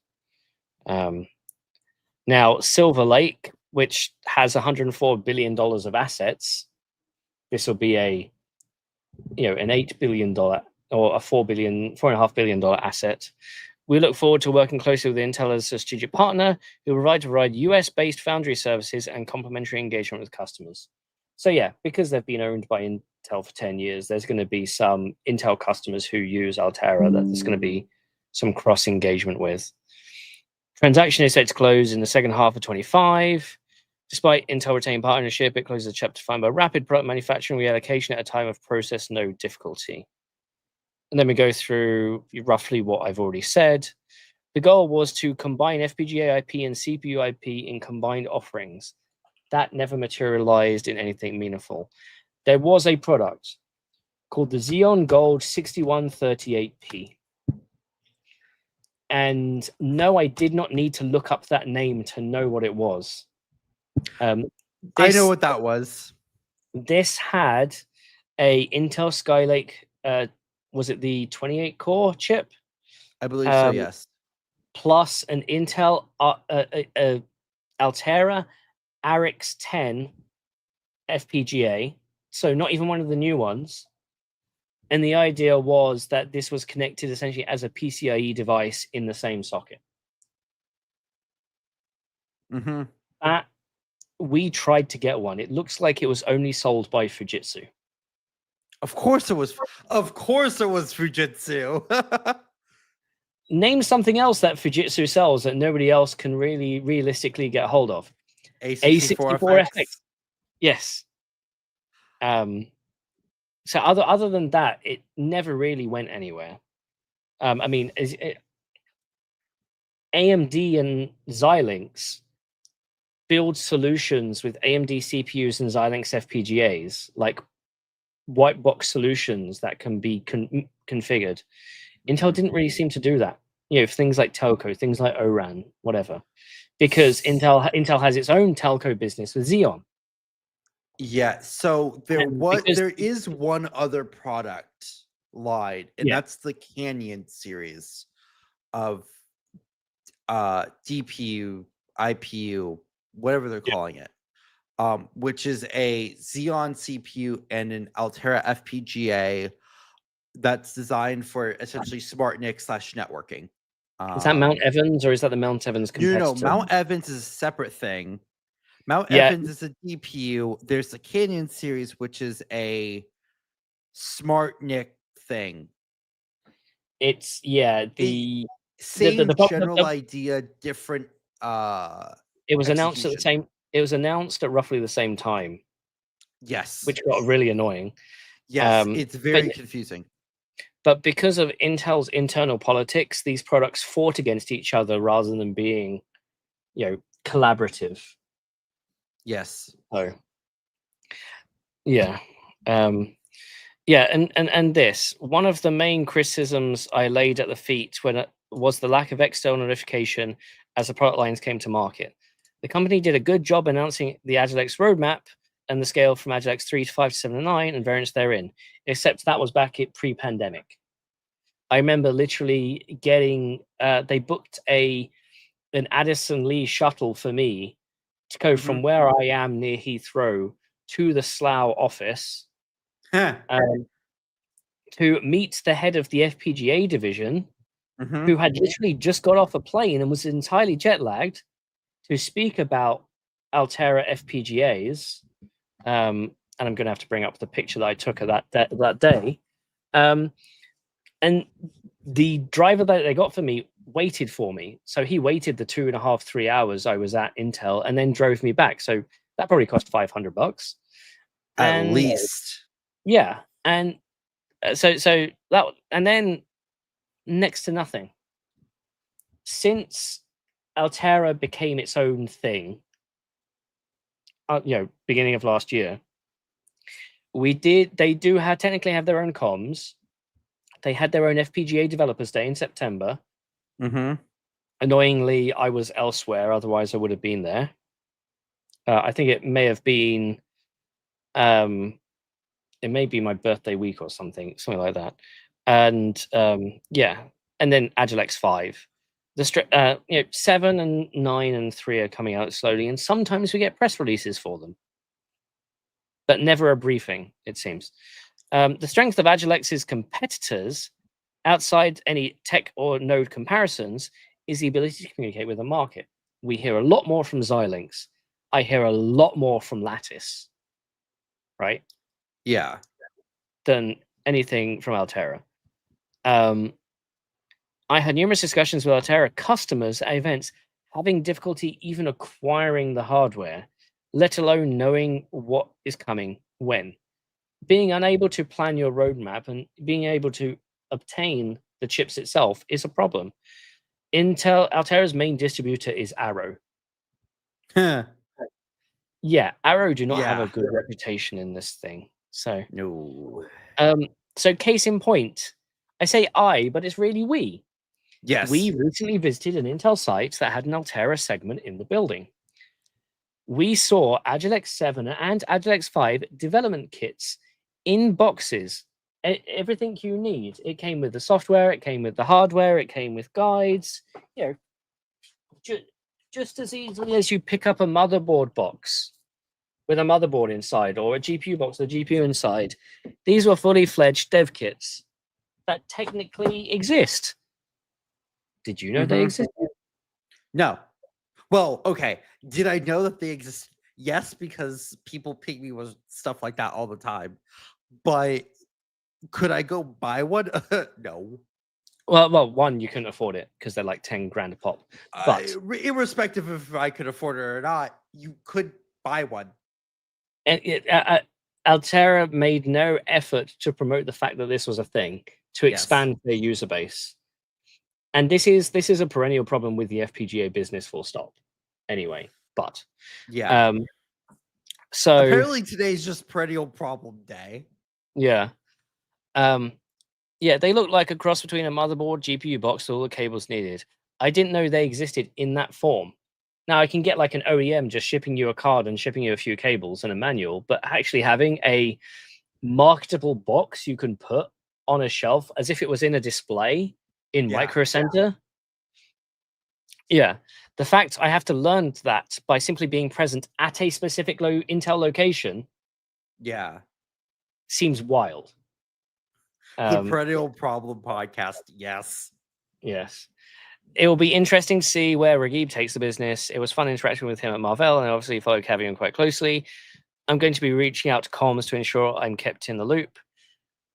Do you remember Steve at Intel? No. You ever interact with Steve? Okay. Steve's great. I put him on the front page of an Antec once. Yeah. Because he was holding up an Intel sign right before a BK CES keynote. So I need to reach out to Steve. He's the head of comms over at Altera. So, but whether they want to speak to anyone. So yeah, is there anything else here? It was quite a small, thank you to Sandra for her leadership. It looks like she's actually out of Intel full stop now. Interesting. She's been at Intel for 25 years. Altera's journey to be the world's #1 FPGA solutions provider. Not #1 FPGA provider. Solutions provider. Yeah. If I remember correctly, they actually used to be the #1, at least in terms of market share, the #1 FPGA maker. Yeah. That title has long since gone to TSMC. Xilinx. Sorry, yes, Xilinx. So Sorry, I was reading a news thing about TSMC, and I said. So in terms of revenue, yes. In terms of units, Lattice is still ahead, but that's because Lattice plays in the low end business. Yes. And so their average selling price is a lot lower. Dom, I'm hungry. That's why. It's So with that, let's get into tech boxes. And Scott, yes, I know Xilinx equals AMD. I know. Yeah, we know. So let's get into tech boxes. This is our shorter sort of news side of the thing. Rather than call them briefs, we're men, so we call them boxes. So the first thing is, let's talk HBM4. Yeah, so the HBM4 spec Thanks, Electronic Products. No, that's me, because when I click a tab in our document, it's on my teleprompter screen, which is only 1024 by 800. No, I meant the pop-up. Oh, the pop-up. Yeah. The HBM4 spec has been ratified by JEDEC. HBM4 obviously being the successor to HBM3E, and JEDEC being the memory standards body. HBM4 is moving from is doubling the number of memory channels. So from 16 64-bit memory channels to 32 64-bit memory channels. So instead of 1024-bit, it's 2048-bit by design. Yep. What's interesting here is that the actual speed of the memory is not going up. It's still 8 gigatransfers per second. Yes. Which is no different than the HBM3E that Blackwell is using. That's also using, is also 8 gigatransfers per second. So it's interesting that hasn't gone up. But it will. Yes, obviously it will. But it's interesting that they're not starting out with a higher spec. But the whole benefit of HBM4 partly is the capacities going up and the speeds going up over time. But one, you have improvements in the voltage levels of the memory. But two, you now have a base die in the memory stack that can support compute. Mm-hmm. So this allows you to have your memory controller pretty much on the same die as your memory stack, or it allows you to just have in some smarts, compute near memory, that sort of thing is a lot easier now with HBM4. So that's it does mean that per stack, your power is going to go up slightly, depending on how much compute you do on that base die. It also means that HBM could be stacked on top of compute. Could you do it the other way? Underneath, Yes. if you have a good fill. Because I haven't seen anybody talk about HBM under a compute die. So the reason why is because, I mean, look at second gen Vcache. AMD flipped SRAMing and compute for thermal reasons. Well, it would make sense that having HBM4 beneath the SRAM and the compute would make sense rather than on top. Now, the problem is having the compute die on top solves one problem: thermals. Yes, but it causes other problems like power. Power delivery, design complexity. Would you know I have a video on this? Shocker. I perhaps did it as one of the worst thumbnails I've perhaps ever done. Where is it? No, it was newer than this. I'm really bad at looking at my thumbnails and trying to find exactly. Yeah. I saw it just a second. I just saw it, and then I zoomed in and lost it. Of course I did. There we go. Captain K, that is true. HBM does run hot, so maybe it isn't good to have it under compute die. But it may be. So this cache goes on top or cache goes on bottom. Yes. Dilemma. So upside down. Did the Australians so give you shit for that one? Let's this is my alternative thumbnail. AMD's Australian CPU. This one only had 20% watch time. The other one had 35. So based on A/B testing, I prefer this one. I also had this one. No, I like the other one. He looks very angry in that photo. But yeah, dang it, so, Jay. No. So I want to have my rant here. This is my ranty McRant rant. I had 2 rants. Now you get to have your rant. Now I get to have my rant. So HBM4 is behind schedule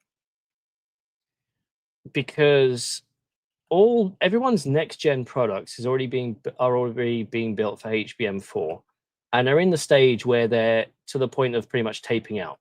So the fact that the standard is ratified doesn't help them.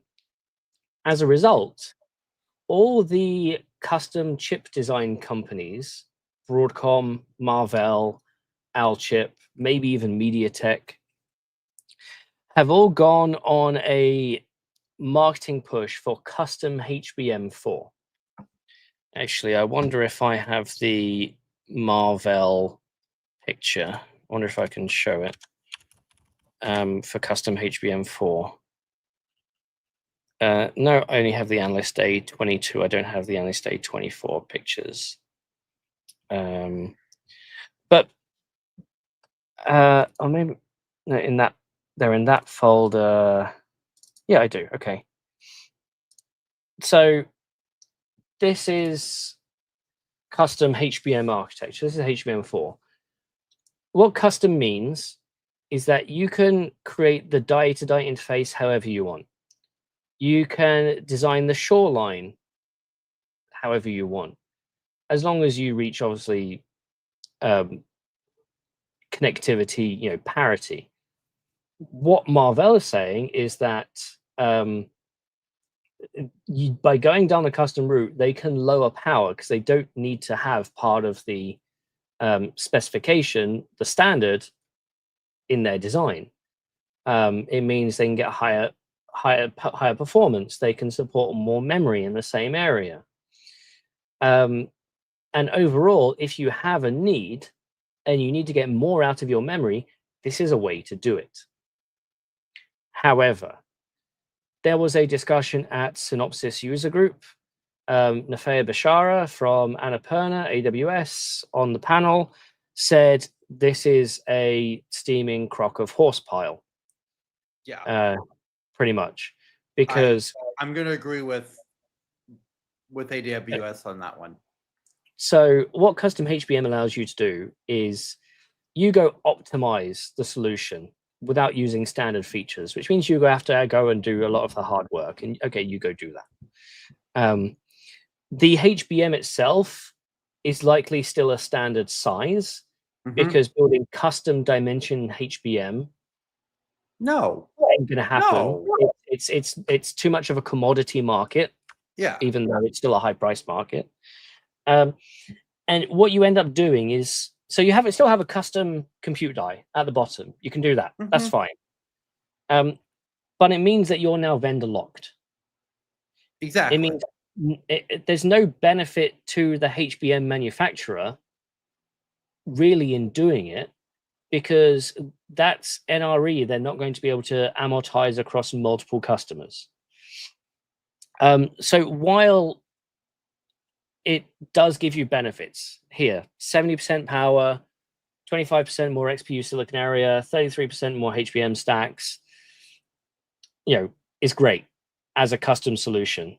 And it gets you to market quicker. The downside is HBM is no longer a commodity market because everybody ends up with a custom solution. Now, I spoke to a standards body CEO, not HBM, but a different standards body. And I turned around to them and I said, look, the cadence in which you're coming out with new standards, right? New silicon is coming out faster than you can create standards. So what can you do? And he turned around and said, well, the best thing to do is for those companies to get involved. And I said, well, okay, your roadmap refreshes, your standards roadmap refreshes every X years. And he said, yeah, in a perfect world, if we had, perfect support, we could perhaps reduce that by 6 months, right? So instead of it being 2 years, it's a year and a half. Instead of it being 3 years, it'd be 2.5 years. And he said, the issue is that with a standards body, it's not just enough to make sure that A works with B. A needs to work with B, needs to work with C, needs to work with D. B needs to work with C, needs to work with D. C needs to work with D. You have to have essentially rounds of interoperability and validation testing in order to get the standard to market. Custom HBM gets around all of that by being customer specific and customer dependent. So plenty of downsides. The upside is that you can beat your competition to market by 6 months, more than. And this is only going to get worse. With HBM5, HBM6, HBM4E could be the E could be essentially the standard, and then the 4 becomes like the pre-standard base. The only other HBM that was like this was HBM1, and that's because it was slow to get off the ground. HBM1 was a non-standardized standard, essentially. HBM2 was standardized. HBM3 is standardized. HBM4 will be standardized, but the first products to market won't be. Yeah, I'm sorry, but I agree with AWS on this. This feels like a crock of crap. But the thing is, if you need to build a chip, it's probably an AI chip, right? Sure. And you've got a route to market in 18 months. Your competition is going to be 12 months later. But in order to do that, you have to go work with Marvell, with your partner, with your physical design partner, and they need to implement the new HBM standard, but it's not a standard. So they have to build a custom solution for you, which costs you more. So it's one of those things that's good for the company, bad for the industry. Yeah, it's. But and what benefit does Samsung, SK Hynix, Micron get out of this? Well, don't forget, the HBM they're making is still of a standard form factor. The only thing that changes is the compute die. Now, even when HBM4 becomes a standard, the compute die can still be different. Yeah, so I don't get it. So, but the compute die until the standard is ratified for custom HBM solutions may not have all the features needed for full compatibility. It's like PCIe version 0.5, 0.7, 0.9, and 1. The main crux of the standard is developed between 0 and 0.5. Yeah.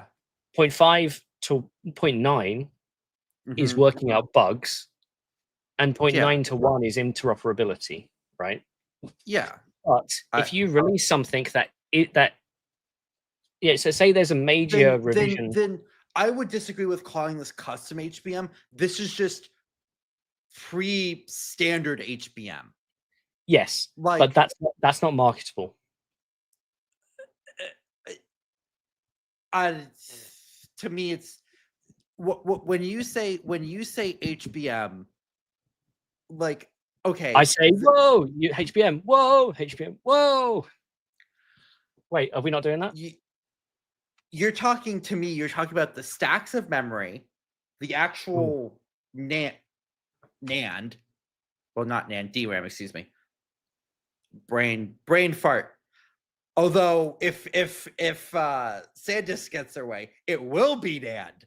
Anyway, yeah, you have your stack of DRAM, and then you have your interface, your pinouts. That's what the standards are. The compute die, great. That can change between vendor, because as far as I know, that's going to be fabbed at somewhere else, not at SK, not at, well, Samsung might do it because they have a logic fab. Micron isn't going to do it, right?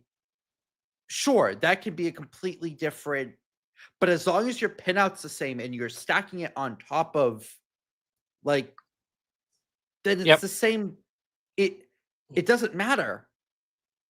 Like, I'm sorry. Maybe this is just me being a grammar person, and so with this, let me zoom in. Right, their example here. Can you see my mouse? Yeah, it's early access HBM. Thank you, Knight. That's what the. Yeah, you can't see my mouse, which is annoying. Or maybe you can if I select the window. There we go. So your die-to-die interface with standard HBM would be that. Your custom HBM interface could be that. That's why they're saying lower interface power. That doesn't make any sense. Because this interface could be a higher speed, or it could be a wider. But the thing is, you see this HBM stack? Yeah. This black bit could be the compute die for the HBM. Sure, but like, or it could be off package, or it could be unless you're doing something funny like Seardes on both sides of it. It's a 1024-bit PHY is a 1024-bit PHY. Like, yeah, but is it NRZ? Is it PAM4? Is it bidirectional? Is it simultaneous bidirectional? I mean, yeah, but like, you know what I mean? Like, it. I don't know. I don't buy this. Like, quite literally. Yeah, I don't know. if there's early access, is there going to be a pre-release patch and then DLC? You have to unlock your memory. Yeah. Pay an extra 25%, and your Anyway. NAND bit, 4 bits per cell. My not cat is scratching at the door. I'm gonna go feed my cat. So or Okay. my cats. So I'll be back in. If you It's want right. to cover the Yeah, I'll cover something else. okay. Let's cover ASML actually, because so ASML, company who makes extreme ultraviolet machines, lithography tools, had its quarterly results. And again, they made money. They had a combined record gross margin, 54%, and they paid out a lot of money. And if I bring up my document here, we can go through some of these numbers. I'm going to need to share a window.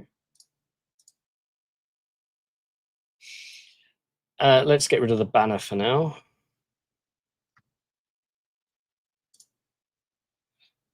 So this is ASML, how much money they've made per quarter over time in terms of revenue. So the revenue is in red, the lithography sales is in blue, so that's like the cost of the machines. The difference between the two is essentially they provide servicing and upgrades. Normally, an upgrade to a, so sometimes when you buy a lithography machine, you might have one particular model. In the next couple of years, they will have DLC for the model, and they will come and upgrade it for 20 million, 30 million, what have you. So that gets added into the total revenue. It doesn't necessarily get added into lithography sales. And you can see record gross margins at the top at 54%. But what you see here is that this latest quarter, Q1, this 7.7 billion euros is lower than the 9.2 billion they made in Q4. Q1 is historically low. As you can see here, lots of Q1s being lower than other quarters in the year. Part of that is simply down to Chinese New Year. Part of this may have been due to tariffs and other such things. And just to answer a question here, Shurikan asks, do ASML provide full chip manufacturing from start to finish, or is it just part of the process? So this is just the part of the process, but it's the most complex part of the process. You have other companies like Tokyo Electron, like Nikon, like Canon, like Applied Materials. A whole bunch of companies do a lot of other fab equipment, things like spinning on coatings, things like baking in, things like sputtering, things like, so there's something called metrology, where this is actually essentially making sure that what you did to the chip in a particular layer is actually what happened. There are lots of different, so a standard process will have, a standard modern process will have anywhere from 60 to 100 steps in its manufacturing process. And each one of those steps may have 3 to 10 to 20 parts involved in that step. This is to do like 15 metal layers as well. 15 metal layers, 75 parts, and then each part will have anywhere from 3 to 20 steps. And there are companies that will, some companies will do multiple of these, some of them will do one or the other. With ASML, they just do the bit that shines the light to bake the photoresist for the transistors and such like that. So, and Joseph Alba says, how does ASML grow in the future? So part of it is by making new machines, and part of it is by actually making machines faster. So one of the limiting factors in a fab is how quickly can you move wafers through a machine. And we measure this in wafers per hour.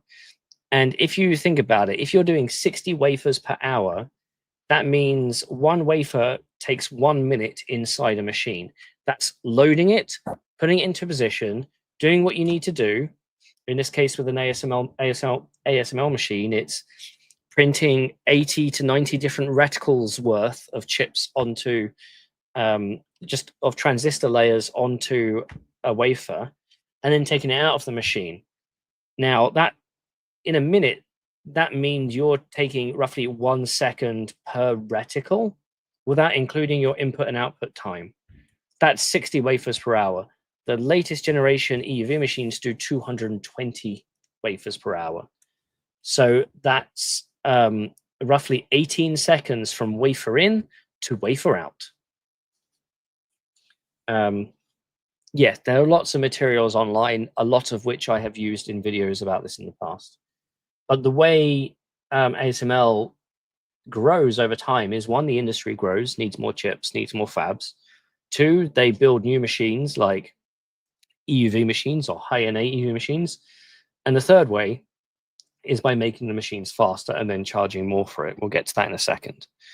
In terms of bookings, so this is their order book. This is like machines they've still got to build and ship. And you see it's quite volatile. For example, they had an order book of 9 billion in that quarter, and that reduced down to 3 billion in Q1. Same thing with Q4 24 to Q1 25. The order book is down to 4 billion rather than 7 billion. So the order book changes.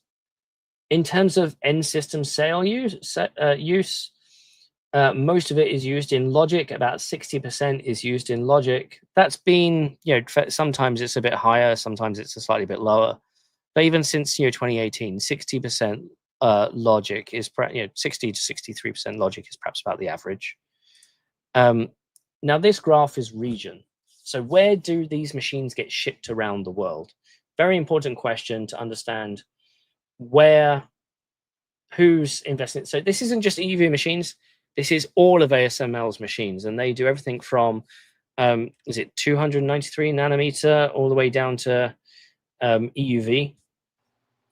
So if I remember correctly, I think they're only doing 193 right now, and then all the way up to EUV. Yeah, so let's start with this graph. So this is the 5 sorts of machines that they sell, essentially. There are multiple products in each layer, but this is how many machines they sell per quarter. Oh, so, no, then if they're doing I-line, then that's beyond 193. Correction. Sorry about that. So 193 is KRF. That's the machines that were in the 45, 32, 22 timeframe, if I remember correctly, or are they older? I think that's ARF. KRF is older. I think that's like 90. And then I-line is like 130, 180, something like that. Yeah. But the thing is, these older machines, these machines who do larger processes are smaller and perhaps not as fast, right? These ones right at the end, the ARF, the EUV especially, and now the high-NA EUV, again, wafers per hour. And these machines are, 2 to 3 stories tall, weigh 100 tons, cost over $100 million each. They're massive. And what we're seeing here is a steady sale of EUV machines, roughly about 12 to 15 a quarter pretty much since 21 Q3. There was a dip in 22 Q1, and I'm not 100% sure why. That may have been, slightly post-pandemic-y issues. Which means when it comes to region, all of those systems, so this doesn't tell you which systems went where, but it does tell you who's buying. And it looks in the last quarter, South Korea are buying a lot. China are buying a lot. So China aren't buying the EUV, but they're buying a ton of other machines. And you can tell last year they bought a lot of machines, almost half of all ASML's machine sales last year. Not revenue, but machine sales were all to China. Sometimes Europe gets involved. It looks like Europe hasn't bought a machine for almost a year now. USA is buying machines, but it seems to fluctuate. This over here, it's 32, 2018 Q4, and then it was 3 in 21 Q1. and 3 again in 24 Q2. What's interesting to me and should not be surprising to anyone is that South Korea is very consistent in its buying. It does fluctuate, but they are very consistent in buying a about 20 to 25, give or take. And the reason for that is very simple. DRAM and NAND production. It's not all they do. No, but that's probably why it is so consistent, because that market is a very consistent market. Everybody's very familiar with the top 2 fabs in Korea, in China, in Taiwan, in the US. People forget that there are 20 others in each region, easy, and more. And some of them aren't doing logic. Some of them are doing solar cells, that sort of thing. They still need these sorts of machines. Or, 250 nanometer stuff still needs machines. I believe I saw a metric once that said 90% of all lithography tools ever made are still in use. I get an email once a month from a company that resells Global Foundries equipment. And it's a whole new list of 100+ machines every quarter. So companies are refreshing old stock, but that's obviously as some of their market changes as well. And there are plenty of other companies seemingly willing to buy them. Yeah. I mean, otherwise they're scrap. Yeah, well, here's the thing, right? So, like, in the US, what are the fabs that you think of off the top of your head?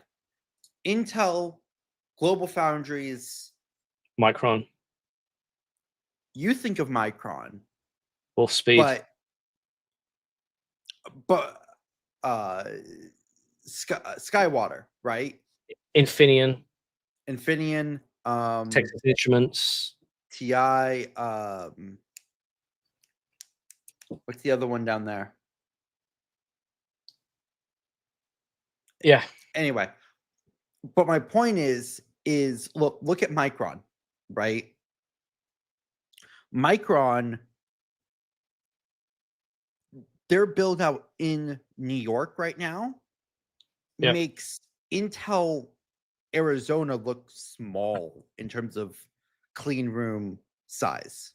Yeah. I think if I remember correctly, it's like 1.2 million square feet of clean room, something like that. Yeah. Which is huge, by the way. So people forget that logic is not just the only thing that's made on lithography tools. Yeah. So, I mean, this article went live on More-More. I've shown it on Poutine before. The Chips and Act enabling the USA, from our good friend John Martin, who was longtime Linus Media Group writer, who actually holds a JD from Boston Analog College. Devices. Thank you. So he went over the CHIPS Act and who's got some money, right? So Intel, TSMC, Samsung, Micron, Samsung, SK Hynix, all building out facilities in the US. Then we have Global Foundries, Texas Instruments, Wolfspeed. NSTC here is research for this stuff. What I want to go down here is down to the best of the rest. So there's Wolfspeed saying Hynix to the cache. The puns are on point. Yes. So this is also different. These are different, businesses in the semi space, maybe not doing exact semis, but Akash Systems for using synthetic diamonds in heat sinks. Coherent, who does indium phosphide optoelectronics, so CPO and lasers and that sort of thing. Corning, glass. Vacuum pumps. Rocket Lab to manufacture solar cells. Albany Nanotech, chip making, and then this company here doing chemical production. And here's an example of a diamond-cooled chip, which looks AI generated, but whatever. But it's when we say that there are companies you haven't heard of, this is what we're saying. And let me go back to, my graph. So you're right. South Korea is regular. EMEA isn't buying machines just because EMEA doesn't actually have that many fabs. We have Intel Ireland. We have Dresden. Bosch have some stuff. Is it EMD Electronics? I think has one. ST Micro has some stuff in ST Micro, as like well. I said. Yeah. ST Micro is mostly in France for their fabs. Yeah, it's that sort of thing. So other companies other than ASML make lithography tools, especially at legacy nodes. So Canon and Nikon, I believe. Yeah. And you see plenty of those machines in an Intel fab. Yeah. Because Intel 14 was using Canon machines. Canon or Micro, one of the two. For upper metal layers. Yeah. There's no point using your most expensive machine for the easiest parts of the chip design. There is that. Now this one is an interesting graph. I started actually doing it last quarter. You can work out the average price of an EUV machine based on these numbers. And so what you have here is the number at the bottom is how many EUV machines were sold every quarter. And because they mentioned what percentage are EUV machines of their sales, of their revenue, you can work out the average price per EUV machine sold. And as you can see, it's creeping up. So now we're above, and the thing is, this starts from the oldest machines that they will sell you for 100, 120 million, all the way up to the new high-NA machines that cost 350. In the news, they said they have now shipped 5 high-NA machines to 3 customers. So Intel has 2, Samsung has 1. I wonder where the other 2 went. Probably TSMC. No, I'm pretty sure. I'm pretty sure it went to Micron, Skywater. Totally. Yeah. Also, Intel announced in the last quarter that it has run 30,000 wafers through their high-NA machine now. But also, Samsung has reported that with their machines, they're reporting a 60% improvement in cycle time. That means that for the time where you may do 4 regular EUV exposures, you only need to do 1 high-NA. Interesting. That's what they mean by improved cycle time. So yeah. Their roadmap has said that they are doing 220 wafers per hour on their regular EUV machines. There's some nuance in that number. I won't get into it. They did say that their free cash flow is down by $500 million, and that's due to down payments and advances they've had to make in their supply chain because they had no good answer to the question of tariffs. Because ASML is a global company, right? Their headquarters is in the Netherlands. They've got a facility in Wilton, Connecticut. They have partner companies or co-owned subsidiaries like Cyma in San Diego, who makes the lasers. They work with Zeiss in the US on the optics. No doubt some of the chemicals for what is the supply chain for those chemicals may end up being chemicals passed through the US. So their partner costs may go up, and they didn't have a good answer in their prepared remarks, in their financials. So, do we want to cover one more topic? One more brief? I'm up to you. I was going to say, did you have a preference? Or at least, this is a really short one, okay? Okay.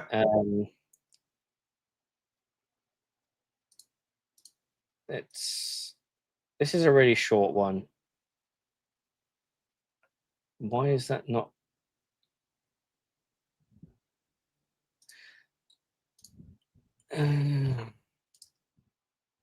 Yeah. So this, it's been reported for a while that Intel GPUs aren't performing as well as they should on older CPUs. Now, these are older CPUs that shouldn't be a bottleneck, like a Zen 3.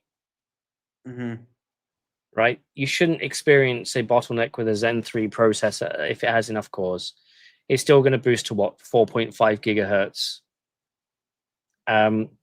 And they're seeing more than expected degraded performance. I believe Hardware Unboxed has done content on this. Gamers Nexus has done content on this. As of the 12th, Intel is now officially recognizing there's an issue. So, well, recognizing that you have an issue is the first step in solving said issue. Well, isn't that the step 1 in the 12-step program? Recognizing you have an issue. Yeah. So it's also game specific as well, it seems. Yeah. But yeah, there's that.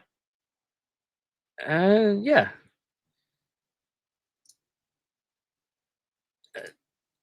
Dom wanted us to cover this. Let's see if I can actually present this screen this time. Do you like foldable smartphones? Well, how about foldable e-reader? Neat. But well, it should be less complex than the smartphone, right? Yeah. It's an e-reader. Yeah. The thing is, it's not an OLED display; it's an e-ink display. So you still need to craft the plastic foldable stuff. Yeah. So yeah, 4096 shades, 300 PPI, and here's a guy reading. He's just got fired on his e-ink. So it's I know a few people who swear by e-ink displays either for writing.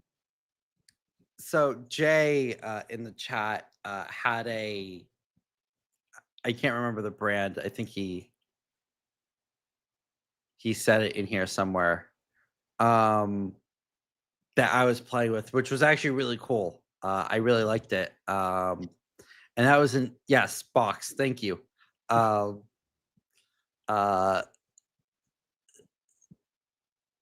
Book's Note Max. Yes.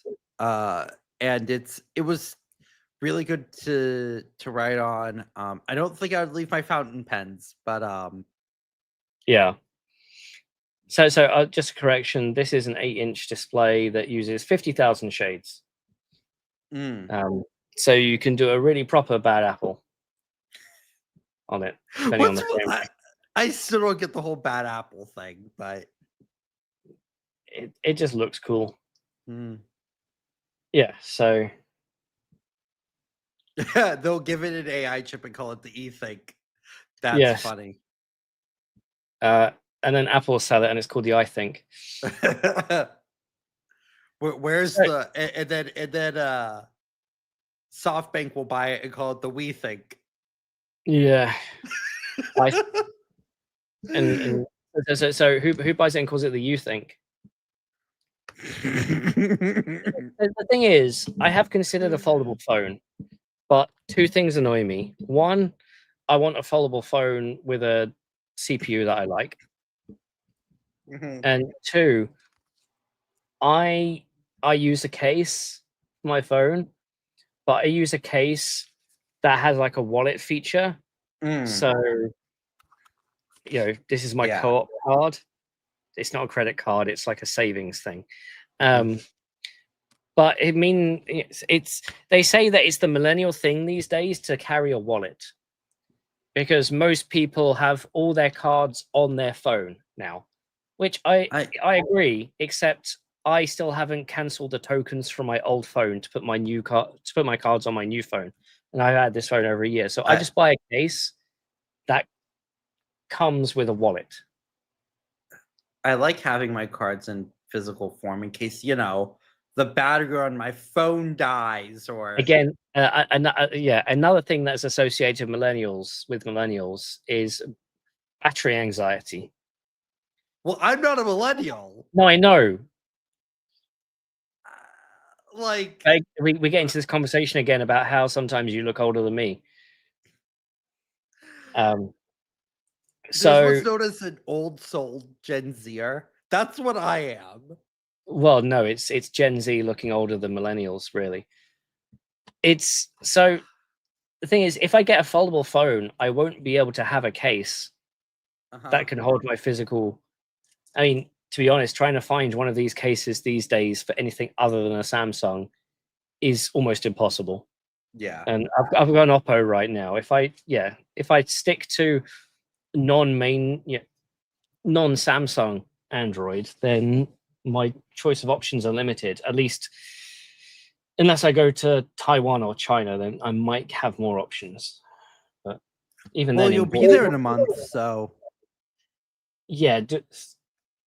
I just spent over $1,000 on studio time next week because I've got some videos to film and I want a proper studio. Fancy.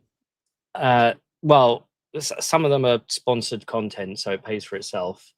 I just spent a few thousand getting me and Dom to Taiwan for Computex.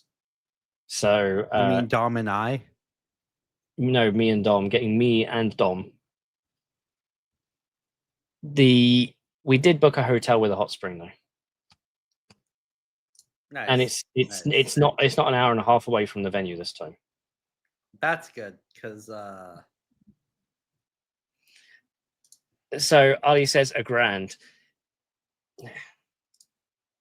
And because studio is anywhere from 108 to 180 pounds an hour. Book it for 6 hours. But then one of the issues we had last time with the studio is that you have to, if you use their memory cards, you have to include the time to copy the memory card to your machine in your studio booking time. Because they won't let you stay extra to copy the stuff over. And they need the cards for the next person. So they wipe them when your time is up. Right? It's fair because copying stuff takes time. It also helps if you have a computer that has a fast enough connection. So I went ahead and I bought a couple of CF Express cards and a CF reader, a USB 440 gig Express reader, and cards that theoretically can do 1.8 gigabytes a sec. Ooh, that's spicy. So between the two, I spent over $1,000. So yeah. And then many thousands getting to Taiwan. So with that, if we've got any last minute Q&A to go through, we have some curated in advance. Gunny asks, what do you mean Foundry season? Are we hunting wafers? Yes. Duck season, rabbit season, duck season, rabbit season, wafer season, chip season, wafer season, chip season. Yes. Yes, we are. So when does wafer season open? 23rd of April. And it goes until the 30th of August. Because that's when Global Foundries is. No other foundries have an event. So, and to answer the next question, I'm going to bring up a video because I did this ages ago specifically for this reason. Let me share this screen. So Ahmad asks, why are wafers circular? I have a video called Why Are Processors Square? Which is almost the same thing. When why are wafers circular? Now, I did this video almost as a, I can't believe this is a question. And I did it without any prep.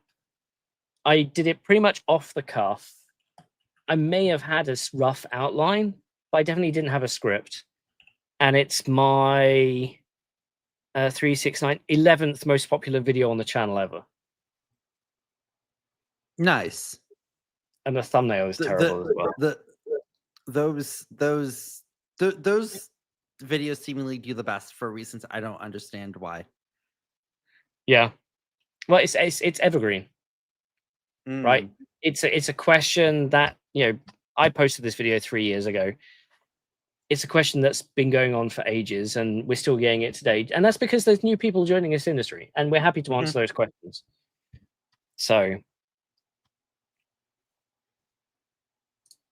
then we have fixed function also highlights that not only Altera, Nirvana, Habana, but they also acquired Centaur. If you want to call them an AI company. That was weird. I want to know more about that. 3 years are up. People may have left now. Hey, get in contact with us. Yeah. IG Mant says Altera, isn't Intel making boatloads from that? It's like every FPGA board out there has Altera chips. That may specifically just be the industry you're in. Certain industries prefer certain categories of FPGA, and that may be because there's a software vendor in that vertical. So your vertical might be medical, it might be agriculture, it may be financial, it may be, you know, oil and gas. There may be a preferred partner with the software vendors who makes the software everybody uses. So, for example, if you go into most servers today, you'll see at least one Lattice FPGA. Their attach rate in servers is pretty much 1 now. And they're trying to push up to 2. Like Chris Jackson says in the chat, emulators are Altera, whereas high frequency trading is Xilinx, right? There's certain industries that are just dominated by certain players. No. So Xilinx has its own. So Xilinx provides all the FPGAs for all of Cadence's emulation, simulation, verification systems, for all of Synopsys's. Yeah, but my point is that certain industries will be dominated by certain players, right? Yeah. So video game emulators. That's maybe what Chris is talking about. Yeah, that's what. Yes. Yeah. Like the Mr. MISTER. That console is a. When you say emulator, I don't think video game. I think chip. There's a reason I think chip. So, I've seen this question multiple times from a couple people now. What are your thoughts on the new Intel CTO pick? We have to see. Yeah, have you ever had a briefing with Sachin? No. The thing is, I may have had one as an analyst. The problem is Nex was kept so deep. They were because they were never a poster child. No. For the business, right? No. Which is a bit of a shame, considering that they have some cool stuff with like Yeah. So it's hard to pinpoint it when you don't have much visibility into the person. If I remember correctly, hasn't he been there for years, or did he come through like a Marver? Yeah, so he was on the ORAN Alliance. He was part of a networking company called Kumu for 14 years, but he's been at Intel 3.5 years now. He is co-chair of the ORAN Alliance. okay, this is a thing. If he's been in networking and he's been in ORAN, that might mean he thinks about AI in a very telco way. Interesting. Not in a data center. Now, I say an AI, I say a telco way. I could. Well, if he's thinking of it in a networking way, then that's the way that you should think of it. Hang on. If he thinks about it in an ORAN way and in a telco way, that sounds like a negative. If I said he's thinking about it in an infrastructure way, that may sound like a positive. Both are valid in this case, and that's what makes it a difficult way to pinpoint exactly how Sachin is going to come to the fore. Yeah, he's been on stage several times. He doesn't post a lot on social. Also, Green, FPGAs on PCIe stand cards are standard. And they'll never be cheap. Let me put it to you that way. Especially the latest. If you want anything above Agilex 3, you're looking at a few thousand. Agilex 3 or Ultra Scale Plus on the Xilinx, or just Ultra Scale, excuse me, on the Xilinx side. Yeah, if you want something super cheap, Lattice, then you need a strip of these. There are 10 FPGAs here, each 1.2 square millimeters big. You can't. I can't see them with the naked eye. Let's put it that way. These chips are that small, but they are in there. I've checked.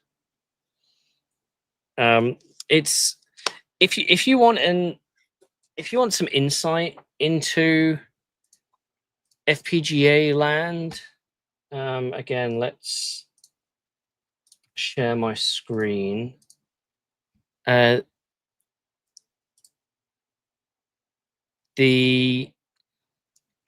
Check out this video here. It's called the thumbnail is called the FPGA Renaissance. And this is an interview with Ilham Imashmawi of Lattice, who's their CSMO, and they just launched their Avant 2, or sorry, Nexus 2 and Avant platforms, which is their more mid-range. This is like their Agilex 5 competitor, except they're ahead of Agilex 5 in terms of deployment. If you're interested in the conference itself and the sort of companies that get involved, I actually turned audio off. And in this video, we actually go through some of the demos here. I actually have to run off to this. So Dom is actually the one who recorded this for me.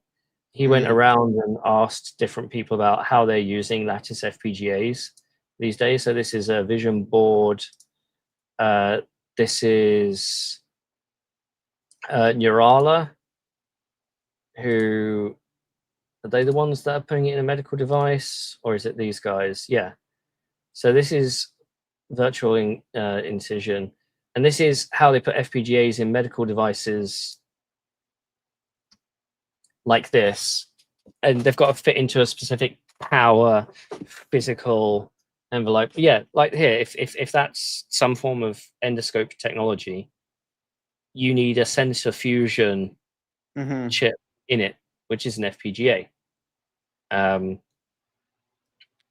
And he should showcase, and so they start on this board. They do something like this to help with bring up.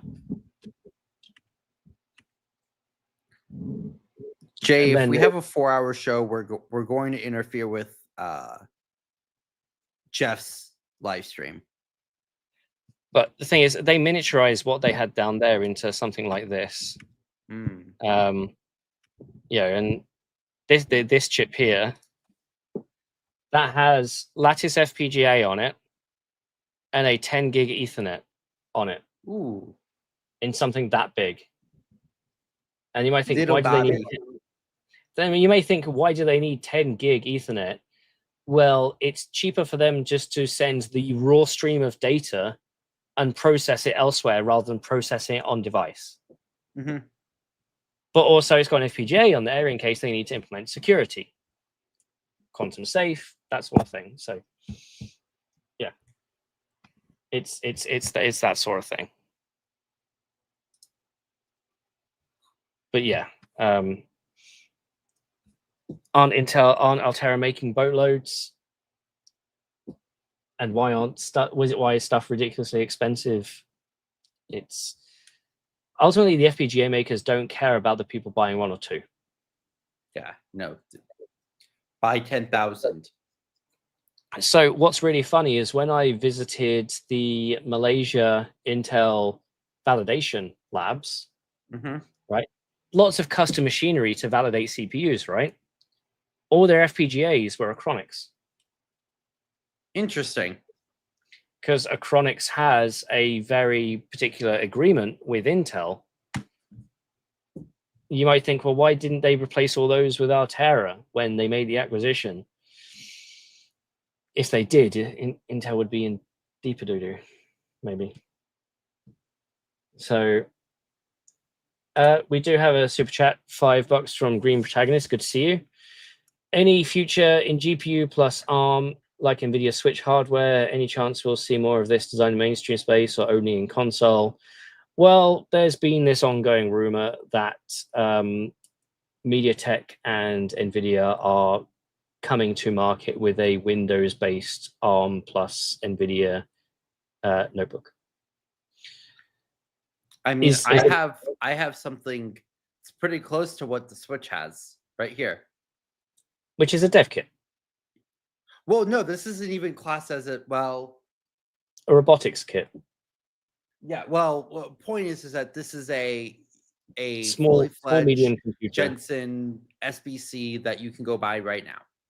Like, yeah, if you're looking for something more Windowsy based, they haven't confirmed they're working on laptop, but everybody thinks that they are. And back at GTC, they launched DGX Spark, which was 20 ARM cores plus NVIDIA GPU, 2 chiplets plus some ConnectX networking. Again, a more development platform that's going to be running an NVIDIA specific version of Linux designed for AI development. You can bet your bottom dollar. Basically, Ubuntu with NVIDIA features as standard. But you can bet your bottom dollar the minute it arrives, somebody's going to try and install Windows for ARM on it. I don't remember if that works yet or not. You can bet your bottom dollar somebody's going to try. So that's part of the issue. Yeah. So Switch 2 is getting an upgrade. We covered that last week. I mean, that's all the other handhelds are using x86 now. Yeah. Yeah, Dom says the Tiny 11 guy got it running on a Pi, so running it on Spark should be nothing. Whether you get ConnectX to work. No, that's not my what I'm thinking about. I don't remember if they may be ready, they may not be ready. I don't remember if the NVIDIA GPU drivers for ARM are ready for Windows yet.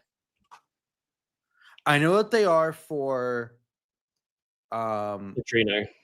For Linux. Oh, yeah. And of course, Adreno has its drivers, though your mileage may vary with them.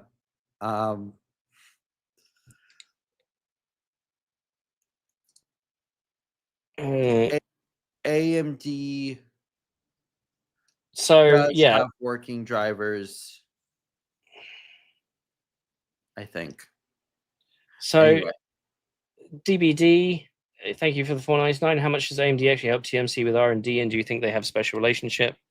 The best answer I can give is search for TSMC's biggest customers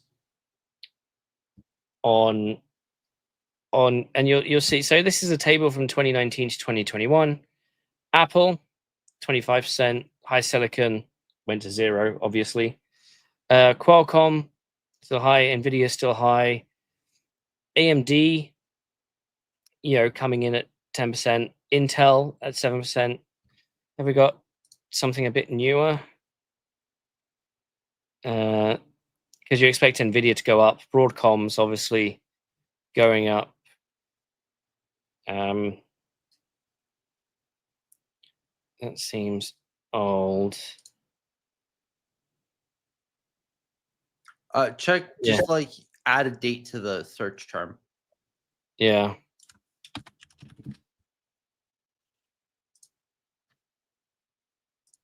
Yeah, what does that say? No, that's just in terms of Foundry revenue. Single customer. This one isn't loading the height. I always hate it when they don't. So this is 2024 from Bloomberg.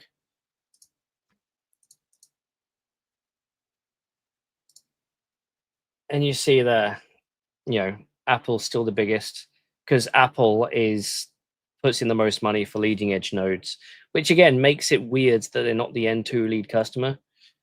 That being said, they may be a very extremely fast follower and then go way ahead of AMD in volume. Or AMD have paid some money to just be called the first or product cycle. But yeah. So Broadcom makes a lot of chips for other people, right? So a lot of the hyperscaler AI chips are actually made by Broadcom. One or two of them are made by Marvell. One or two of them are made by Alchip, that sort of thing. Marvell is down here. Amazon. I thought Amazon used Broadcom, but I guess Amazon has some of their own custom silicon as well, and they have the Annapurna team. Does Annapurna do physical design? I guess they must do. I don't know. I know who I could ask for an answer to that question, but I don't know. But you see here, AMD and MediaTek are roughly the same level. And you might think, hang on, how does Qualcomm make more than AMD? Well, Qualcomm is in a lot of stuff. Yeah. Like MediaTek's in a lot of stuff. Yeah. So back to the question. Remember, in terms of actually like leading edge nodes, I bet you it's probably actually going to be Apple, NVIDIA, a toss-up between Broadcom and AMD, then Qualcomm and MediaTek, because remember, a lot of MediaTek and Qualcomm stuff is going to be on 12 nanometer, stuff like Wi-Fi chips, which are a big part of their revenue, but aren't talked about very much. MediaTek makes some of their Wi-Fi chips at Intel. That doesn't surprise me. Intel 22 FFL, what is now Intel 16. Yes. So, yeah.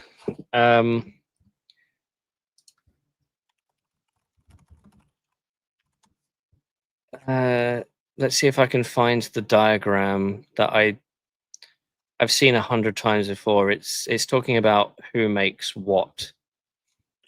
Oh, that's right. I admonished it. There is a diagram going around.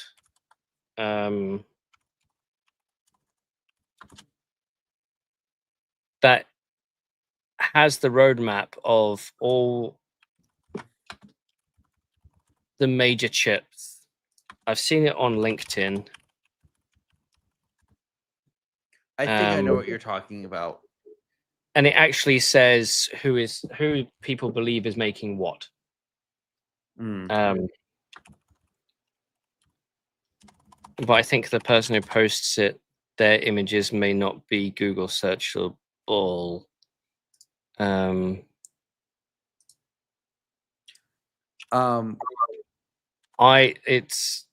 So while you're looking that up, Dom and I were talking before the show. We were joking about how this was going to be a short show. Yes, still 3 hours. Still over 3 hours. Yeah.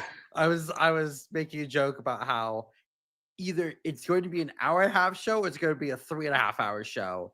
Because either we're just going to get straight through it or we're going to be nerds and we're just going to babble for on and on.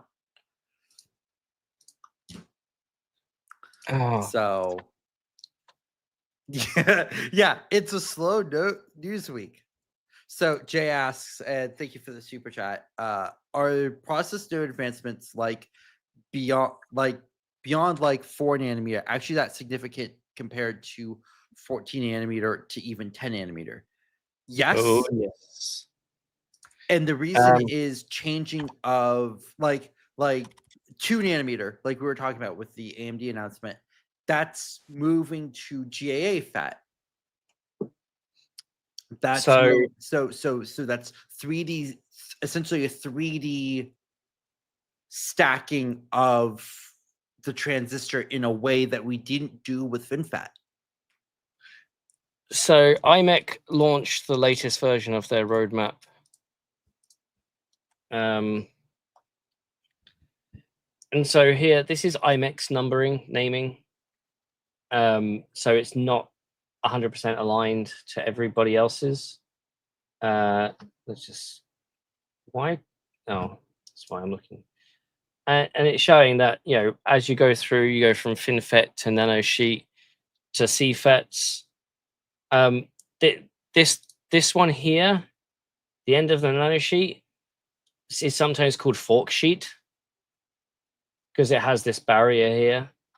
Then we have, you know, CFET. The C stands for complementary, and 2D is talking about these ribbons, these nanosheets using 2D materials.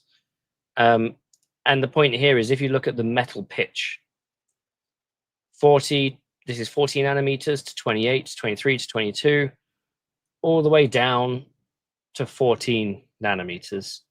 So process node advancements are getting incredibly busy. Let's get rid of the banner for a second. And we can see that, you know, the chip interconnect architecture, we've got backside power coming in at the N2 level. This is roughly where we are at now. You know, backside metal pitch estimates going from 160 down to 28 come A5, you know, in the 2033 timeframe. This is a video I need to make, essentially. Yeah. So I did one 2 years ago, and it's changed obviously since then based on what's going on. But IMEC is great at this because IMEC, for those who don't know, are a research institution in Europe whose sole job is to basically work with companies and investigate where the roadmap is going and how to do it. So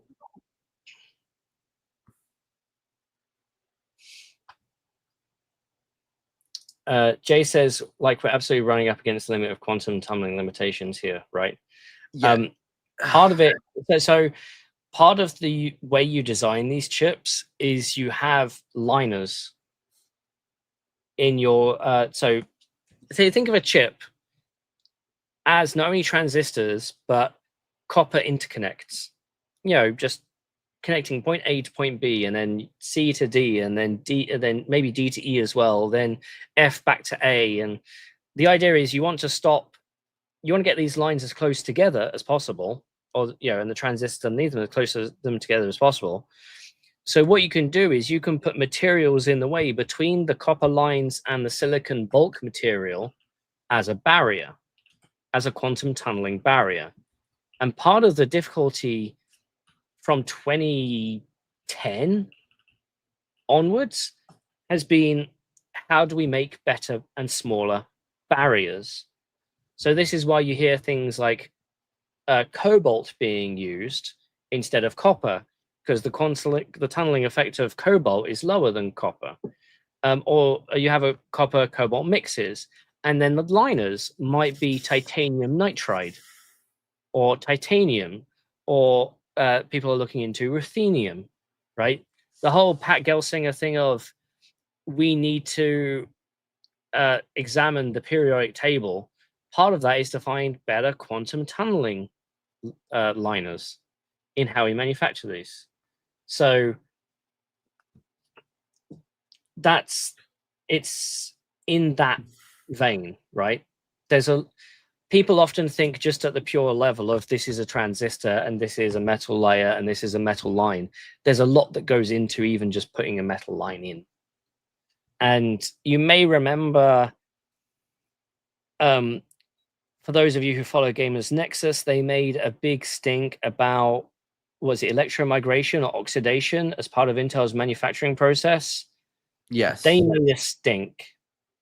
I spoke to people at Intel and they turned around and said, we had an issue on the first bring up of that node that was fixed by production. Yeah. And Gamers Nexus, the way they presented it was akin to, this is still very much an issue and it's causing much of the issues today on these processors. Or no, and being the clock tree. I'll tell a lie.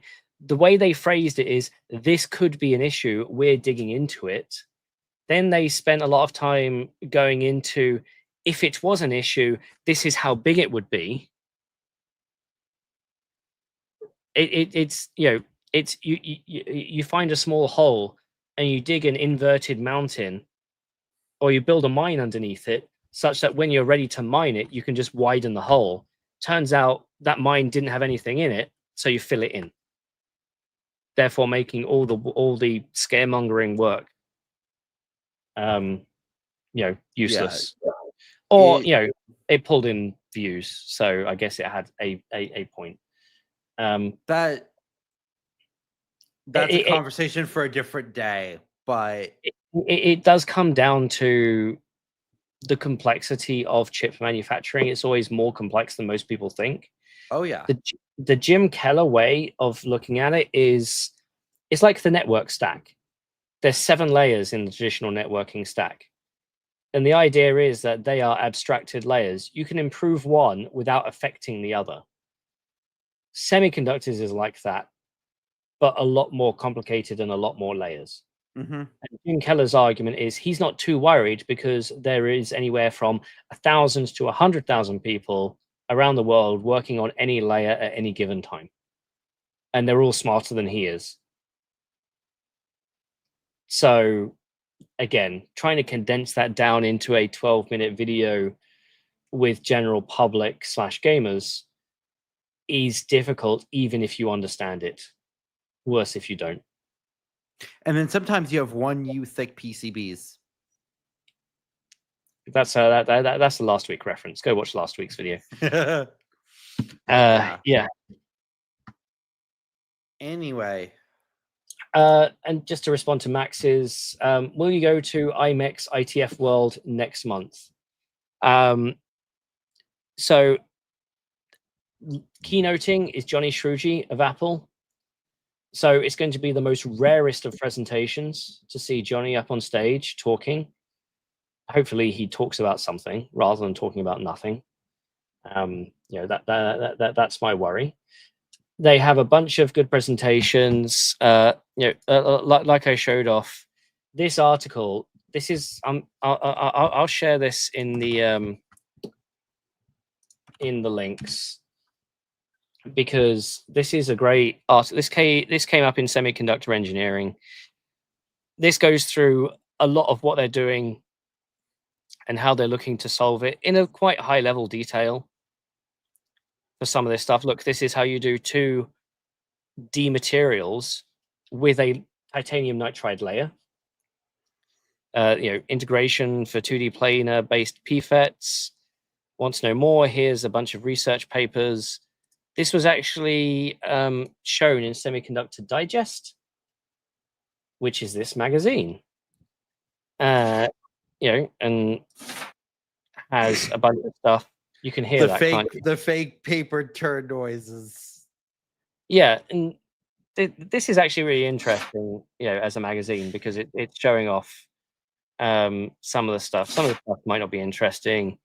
How Canada does non-profit analysis to boost chips in Canada. Bunch of companies and stuff you haven't heard of. Enabling 16 high HBM stacks, residual-free fluxless active oxide removal.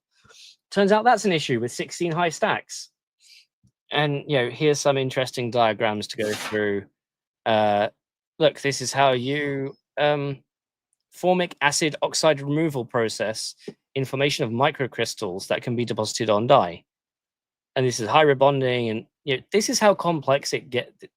I would say this is how complex it gets. This is just a magazine. This is the surface of a much deeper iceberg. This is a vertical specific magazine. And this just opens the can. God, that noise hurts. It physically hurts me. Yeah. And these are the simplest equations you're going to get in this thing. How LTM in asset tracking. This I actually posted on Twitter earlier today. How much does it cost to build a chip on a specific node? They're saying it costs over $500 million for a 5 nanometer chip. It's not true. That's if you start from zero. And no one starts from zero. And even then, the biggest portion of this is software fees. And most and Synopsys and Cadence give discounts to startups. Or the terms are different. If you're successful, we'll charge you more, sort of thing. And then it has this microprocessor transistor count by introduction year. Source Wikipedia. Use a log graph. That's a linear graph in terms of billion transistors. It makes me think we could do a better magazine, at least on images. This magazine's causing some pain within me. Right Sorry, it's the audio. No, not the audio. That chart plus the audio. Yeah. Yeah, there's tons of stuff. Go have a read. I haven't even started on page 0 yet. Page 1. There we go. This might be something I would read if I had time to read. But no, I'd rather spend 3.5 hours streaming. So yeah. And with that, we should probably, kick it. Yeah. And call it a day. I need actual food. Yeah, I need to finish my dinner I started 4 hours ago. So, and with that, thank you for all being here for yet another Tech Poutine podcast. As always, you can find us on Twitter at Ian Cuttress, or what's your Twitter handle these days? It keeps changing. Mine? It's just System 360 Cheese. Okay, so yeah, you just need to make it George Cosmo. You really do. And you can find my written content at more-more.com. You can find George's written content at chipsandcheese.com. We look forward to seeing you in the next one. It's going to be after filming some videos, and so we'll see what happens, and also after Foundry events. So expect to hear some stuff from Foundry. So good to see you all. Good to see you, George. Have a good one, folks. If you like this content, there are multiple ways to support the channel. You can like and subscribe this video, and many thanks for doing so. There's also a Patreon, which gives you access to our Discord. There's a merchandise store and a newsletter, links in the description. For all of you who do contribute, thank you. You are keeping me well fed.